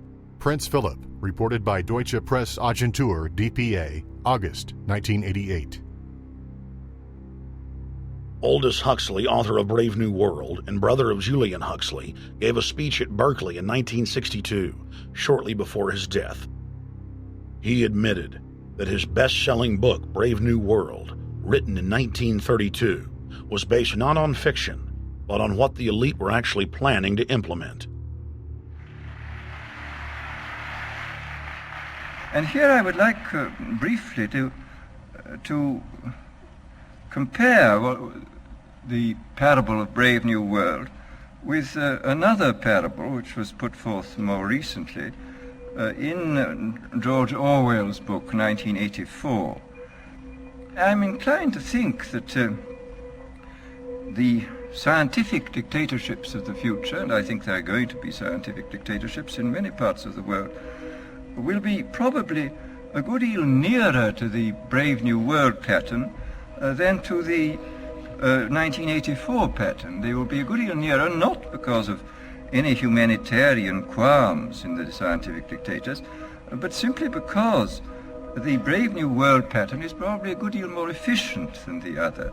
That if you can get people to consent to the state of affairs in which they are living, the state of servitude, the state of being, well, it seems to me that the nature of the ultimate revolution with which we are now faced is precisely this, that we are in process of developing a whole series of techniques which will enable the controlling oligarchy, who have always existed and presumably always will exist, to get people actually to love their servitude.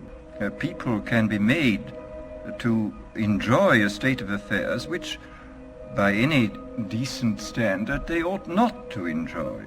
And these methods, I think, are a real refinement on the older methods of terror, because they combine methods of terror with methods of acceptance. But then there are various other methods which one can think of. There is, for example, the pharmacological method. This was one of the things I talked about in Brave New World. And the result would be that I mean, you can imagine a euphoric which would make people thoroughly happy even in the most abominable circumstances. I mean, these things are possible.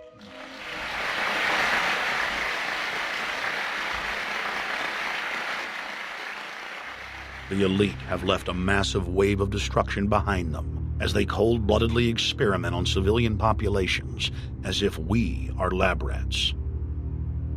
A string of congressional investigations has uncovered more than 20,000 secret tests that were carried out against the American people between 1910 and 2000. One well-known eugenics study, the Tuskegee Syphilis Project, killed hundreds of blacks and spanned 40 years until whistleblowers exposed it in 1972. From 1943 until present, the British have tested lethal nerve gas on their own personnel, on land, air, and sea. Many died instantly. Still others died grueling deaths over several years. The federal government commissioned secret radiation experiments on thousands of non-consenting patients. Hundreds of hospitals in the U.S. injected healthy men, women, and children with uranium and plutonium at dosage levels ranging from non-therapeutic to lethal, killing many of the test subjects. Pregnant wives of GIs were given vitamins by base doctors that actually consisted of highly radioactive uranium-239 and plutonium-241, resulting in violent miscarriages and the death of the mothers.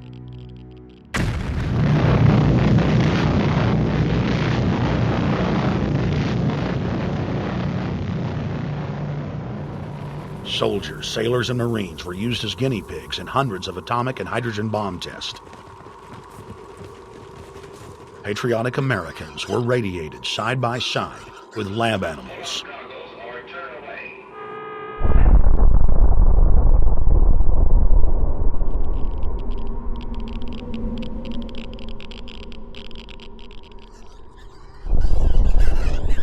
Pilots were forced to repeatedly fly through mushroom clouds of DNA-destroying radiation.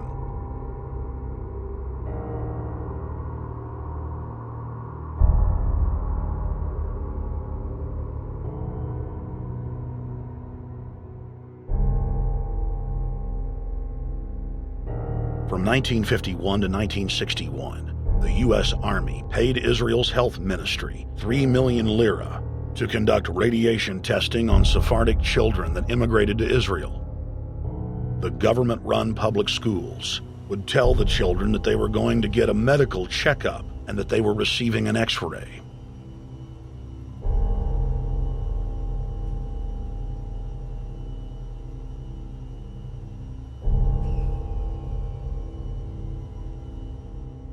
The Pentagon had already radiated more than 4,000 institutionalized children in the United States, many of which had died. More than 110,000 of the darker-skinned Jews were given 35,000 times the maximum dose of X-rays to the head repeatedly. Many of the children died within months. All of them lost their hair. Some still live today and endure excruciating health problems. The covert testing of chemical, biological, and radiological agents on unsuspecting populations continues worldwide today. From 1940 to 1979, the vast majority of the British population was sprayed by aircraft more than 2,000 times with deadly chemicals and microorganisms without ever being told. In 1968, the Pentagon tested a deadly bioweapon on New York subways and placed personnel in local hospitals to monitor the effects. Aggressive sterilization of men and women continued in many states until the mid-1980s. The United States and England are currently testing pesticides and highly toxic experimental drugs on tens of thousands of healthy foster children, many of which die as a result of the experiments. Prisons across the nation have forced inmates to participate in grisly experiments, ranging from pesticide studies to having tablets of dioxin sewn into their backs. Gradually, by selective breeding, the congenital differences between rulers and ruled will increase until they become almost different species. a revolt of the plebs would become as unthinkable as an organized insurrection of sheep against the practice of eating mutton. Bertrand Russell. H.G. Wells, Aldous Huxley, Bertrand Russell, and hundreds of other eugenicists constantly bragged about how the establishment believed themselves to be a separate, more advanced species than the common man. Top eugenicists were bold enough to admit that their real goal was not improving the heredity of the commoner, but to further dumb them down so that they could be more manageable. Nobel Prize winner Russell wrote at length about how vaccinations filled with mercury and other brain-damaging compounds would induce partial chemical lobotomies and develop a servile zombie population. Diet, injections, and injunctions will combine from a very early age to produce the sort of character and the sort of beliefs that the authorities consider desirable, and any serious criticism of the powers that be will become psychologically impossible.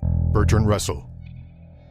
Over 100 years ago, eugenicist social planners said that they'd use mind-altering drugs to control the population.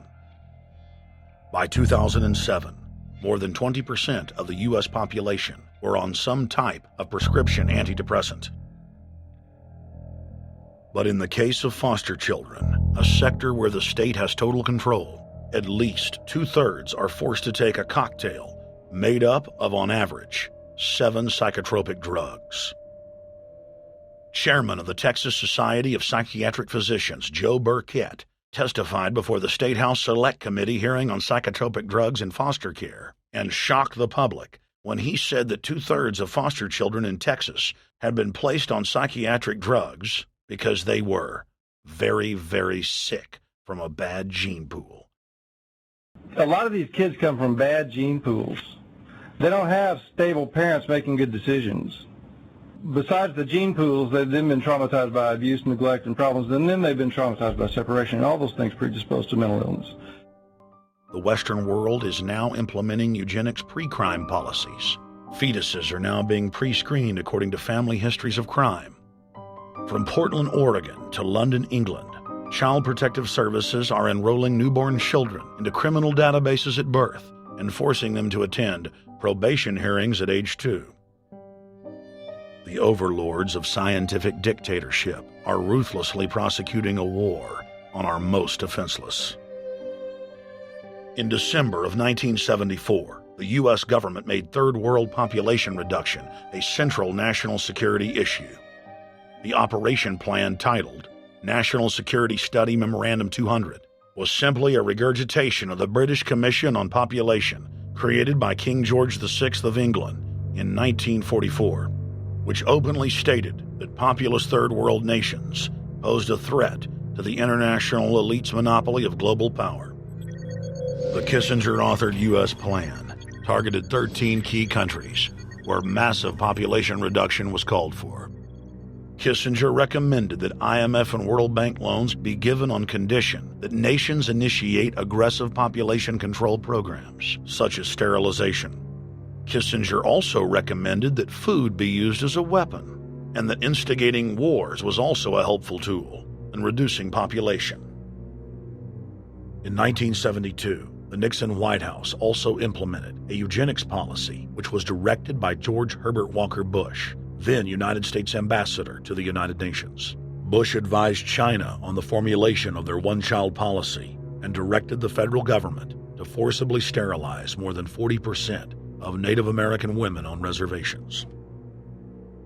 The Bilderberg-dominated Club of Rome advocated environmentalism as the best front to implement population reduction. Western populations would accept serfdom if it was packaged as saving the earth.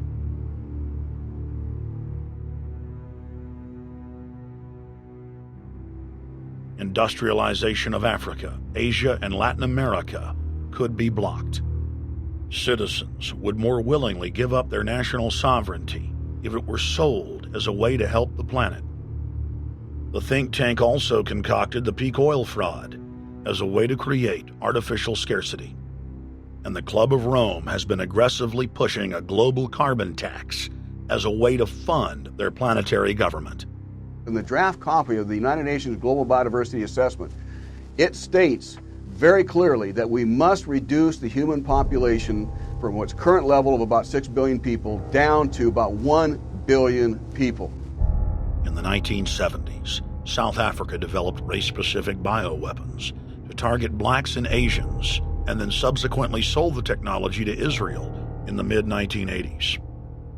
In September of 2000, the Project for a New American Century published a document in which Dick Cheney described race-specific bioweapons as politically useful tools. And somebody mentioned, well, why would they want to reduce the human population when that means less money for them? Most people have no idea. They're not after money. They have all the money they need. They're after power. That's their aphrodisiac. The overlords of the New World Order are now aggressively pushing for a worldwide one-child policy. The Chinese one-child policy was phased in gradually.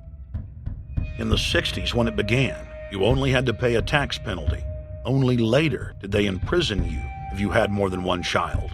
Now the exact same proposals to penalize couples who have more than one child are being made in the United States, England, and Europe. In the push to reduce global warming, children, according to some, are the new culprits.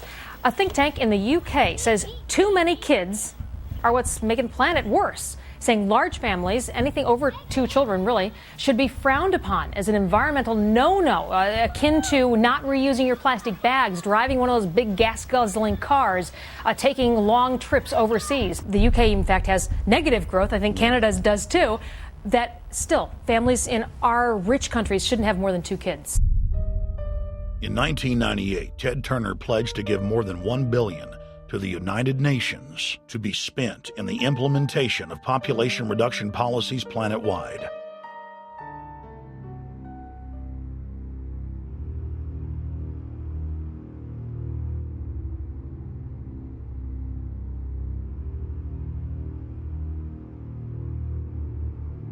In 1999, the Bill and Melinda Gates Foundation gave $2.2 billion to Planned Parenthood, the United Nations Population Fund, and other population reduction groups.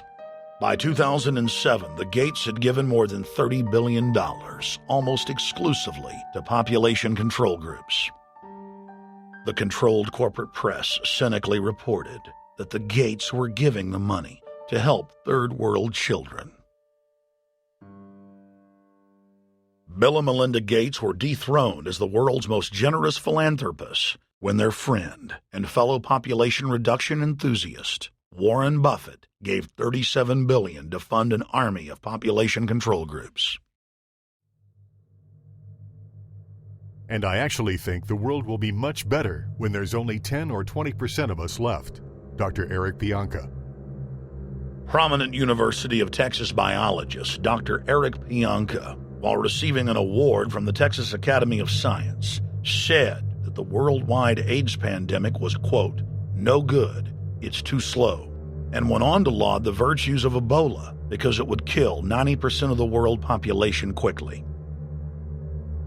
When his statements erupted into a national controversy, his graduate students defended him, stating that Pianka was too conservative and that all humans should be killed. But most frightening was the fact that in a crowd of over 1,000 prominent scientists, local newspapers reported that 95% of those in attendance gave Pianka sustained standing ovations every time he extolled the virtues of mass-culling microbes and man's destruction.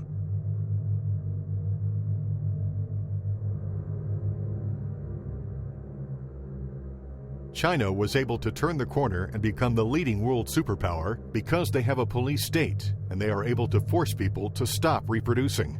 Dr. Eric R. Pianka. The eugenics movement has now shaken off much of its Nazi baggage and is using people's legitimate concern about the environment as a cloak to conceal their real agenda. Everyone wants to breathe clean air and have good water. But the controllers of the environmental movement have done nothing but co-opt people's concerns and parlay it into support for global policies that further destabilize the third world and create untold misery. Phony environmental and conservation groups are now the biggest private landowners in the world. They lobby government to take property away from local populations, only to develop it themselves later. When the U.S. military dumps millions of gallons of nerve gas on the east coast of the U.S., they don't say a word. Thousands of companies are creating transgenetic cross-species hybrids, splicing plants, animals, and insects, and releasing the new organisms into the global biosphere, vandalizing the very genetic code of the planet. And large environmental organizations do nothing. The corporate elite of the planet intensified their push for a global taxation system with a year-long build-up to the Live Earth hysteria held on July 7th, 2007 on 7 continents. World leaders announced that saving the Earth was the new organizing principle for humanity and hailed it as the planet's new religion. They claimed that CO2, which plants breathe, was killing the Earth, and that we must reduce the number of children we have to curtail our carbon footprint. Countries across the world marked the day by passing new carbon tax schemes and raising taxes on gasoline, natural gas, and electricity. It is a scientific fact that the sun is the main driver of planetary climate, and the measurements are clear. The sun is becoming hotter, brighter. It has been slowly increasing thermal output in the last 100 years, causing warming not just on Earth, but throughout the solar system. But the scientific facts and even the order of the planets didn't matter to one of the chief organizers of Live Earth, David Mayer de Rothschild, heir to the British arm of the Rothschild fortune, when we spoke to him. When I called Rothschild on the order of the planets, he just laughed, thinking the audience wouldn't get it. He continued to count on the population's ignorance and claimed that the global warming lobby has nothing to do with carbon taxes. I guess he hadn't spoken with his good personal friend, Al Gore. Global warming, the time for debate is over. I think what you have to realize is that being environmentally sensitive and making money aren't mutually exclusive. There's a lot of money to be made in addressing this issue. But you guys are gobbling up all the world's concern to just simply line your pockets and make kids read your book in schools and do all this. It's a business, just like you said, Rothschild. It's not. Do you think I make any money out of this?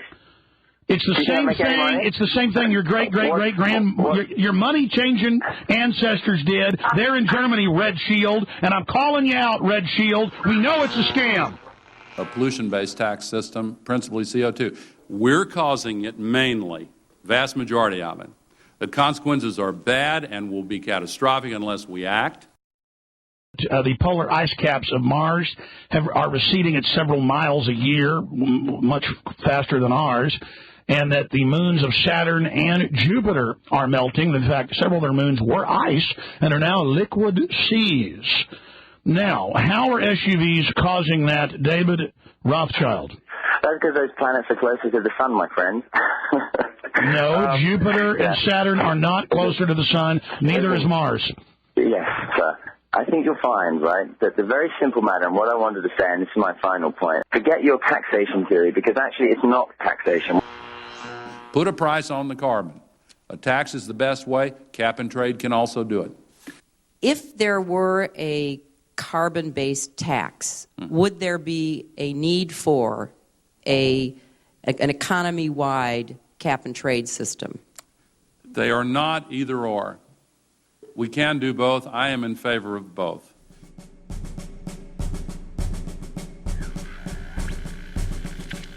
The architects of the New World Order are in a race to complete the structure of world government so they can suppress the independent development of technologies that threaten their monopoly of power, while at the same time steering new developments in the direction the architects chart for humanity.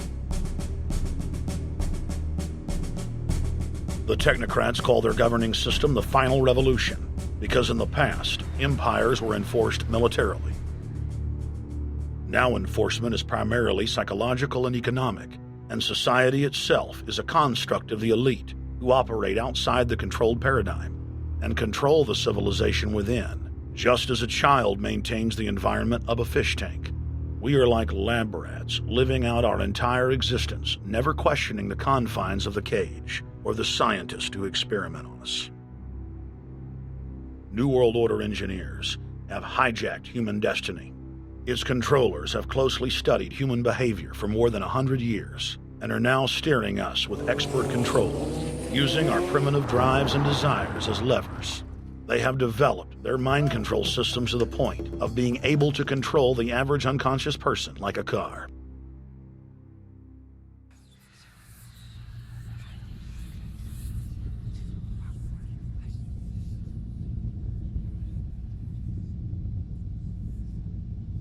Eugenics dominated the 20th century. Its ruthless spirit has now metastasized into the fields of genetics, nanotech, and robotics. But that's not surprising.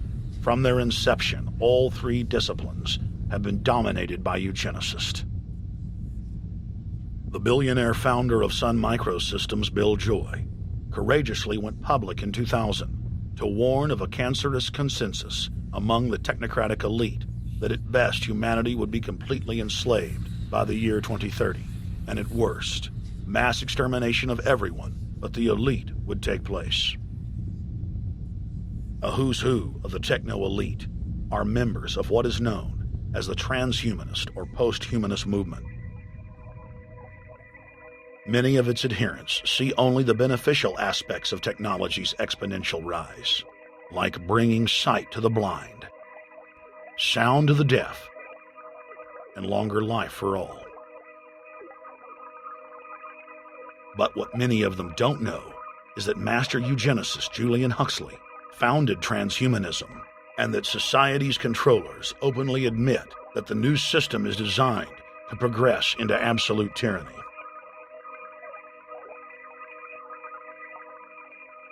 Leading transhumanist Ray Kurzweil boasts that technological advancements will allow those that can afford it to live forever, but admits that most won't be able to keep up with the new master race.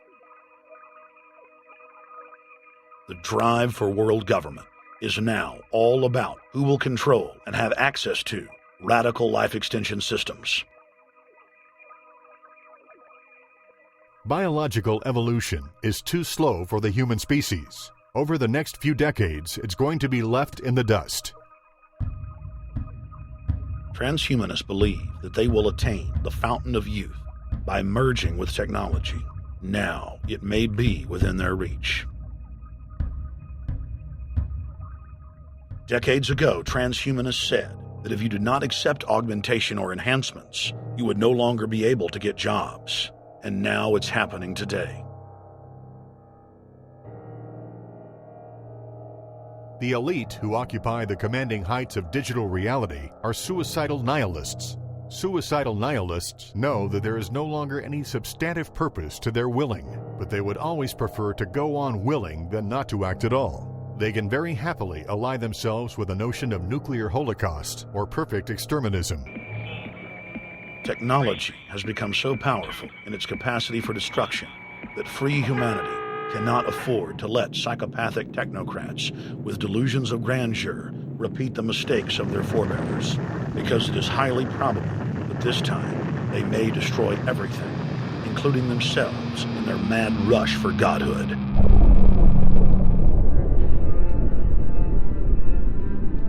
In this film, we have chronicled the Overlord's bloody orgy of experimentation, which already claimed the lives of more than 150 million people in the 20th century. And now, they are promising to deliver an invincible tyranny that will dwarf their past exploits. In the days of World War II, there were sovereign nations and armies to stand against Hitler's final solution. Once world government is in place, no one will be able to stop the New World Order's plans for global population reduction. For those immune to psychological programming, hundreds of FEMA camps have already been built throughout the United States. In their quest for population reduction, no method is off the table. These dark builders intend to release a string of man-made bioweapons plagues, each one worse than the last, while at the same time expanding the police state to enforce an orderly extermination of the population, all in the name of fighting invisible terrorists. And the Georgia Guidestones stand today as a cold testament to the elite's sacred mission. To have a two-class system where the underclass are forced to live as slaves in tiny enclosed cities, while the elite enjoy the land of the earth, evolve into superhumans with the aid of advanced implantable technologies, live eternal lives, and travel throughout the cosmos. This is the promise given to the inner members of the New World Order and the agenda of the Bilderberg Group.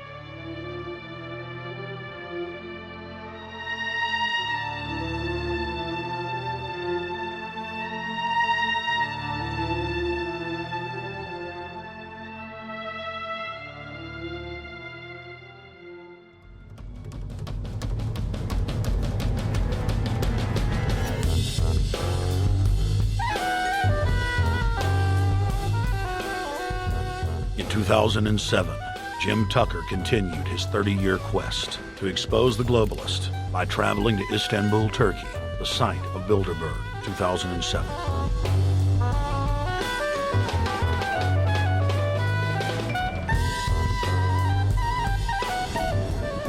Jim Tucker, thank you for coming on, my friend. It's always fun. Jim, tell us what you saw today when you were out at the Ritz Hotel. We were at the Ritz-Carlton. It looked like a typical Bilderberg scenario. They had the armed guards all around the place. They had platoons of cops in formation waiting for the disbursement. They also had cops all the way around the building, and they had all those high-tech things where every member can hear whatever's spoken in any language, instantly translate into his own language so they can keep up with it.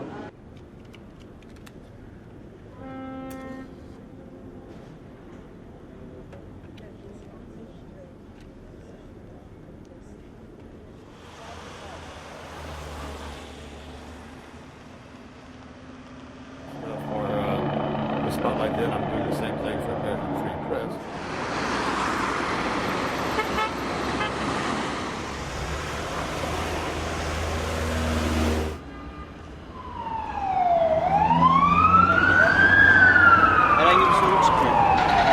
Hey, is the hotel open?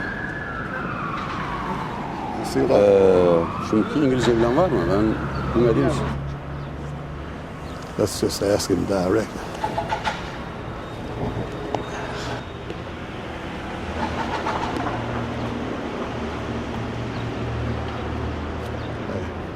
Is Bilderberg meeting here this weekend?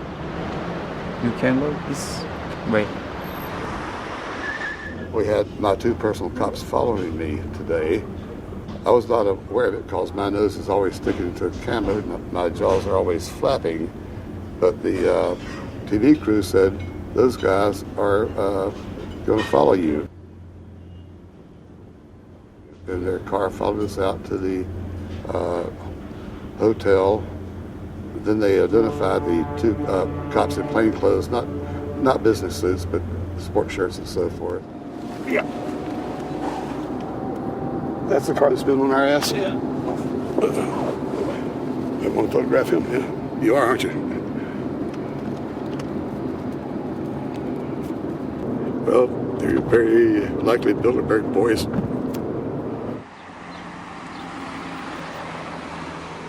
John Elkin, owner of Fiat and a fellow Bilderberger, thought that they could take a stroll off the grounds without being noticed by the commoners. I was thinking about that.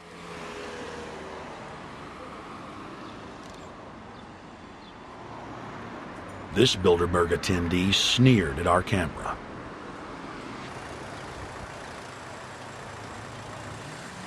This carload of kingpins gave the media a murderous look and seemed shocked that they would dare point a camera in their direction.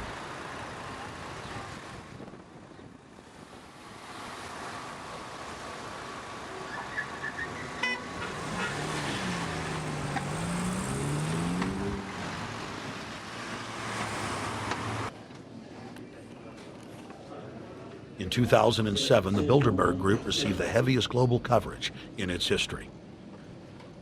Jim Tucker witnessed press conferences attended by hundreds of members of the media and a new generation of info warriors, like reporter Paul Dornanu of Romania, are tracking the elite, no matter where they hide. Expunem acest grup Bilderberg. Now, Jim, my governor, Rick Perry, it's in the front of the Dallas Morning News. The headline reads, Texas Governor Rick Perry to attend Bilderberg. What does it mean to have the governor of Texas in the Dallas Morning News just admitting he's going to Bilderberg Group? It means he's a potential president, even as the obscure governor of Arkansas, Bill Clinton, lost his virginity at the Bilderberg meeting in Baden-Baden, Germany in 1991, and he's elected president the following year. Now, if he goes nowhere in a run for the White House in the years ahead, they'll drop him like an old shoe. They do that often. But officially, Bilderberg considers Governor Rick Perry a potential president of the United States. Yes, it's a violation of the Logan Act, for which Bill Clinton's White House was fined $300,000, which means the taxpayers paid it. When Perry returned to Texas from Istanbul, we were determined to hold him accountable for his treasonous actions.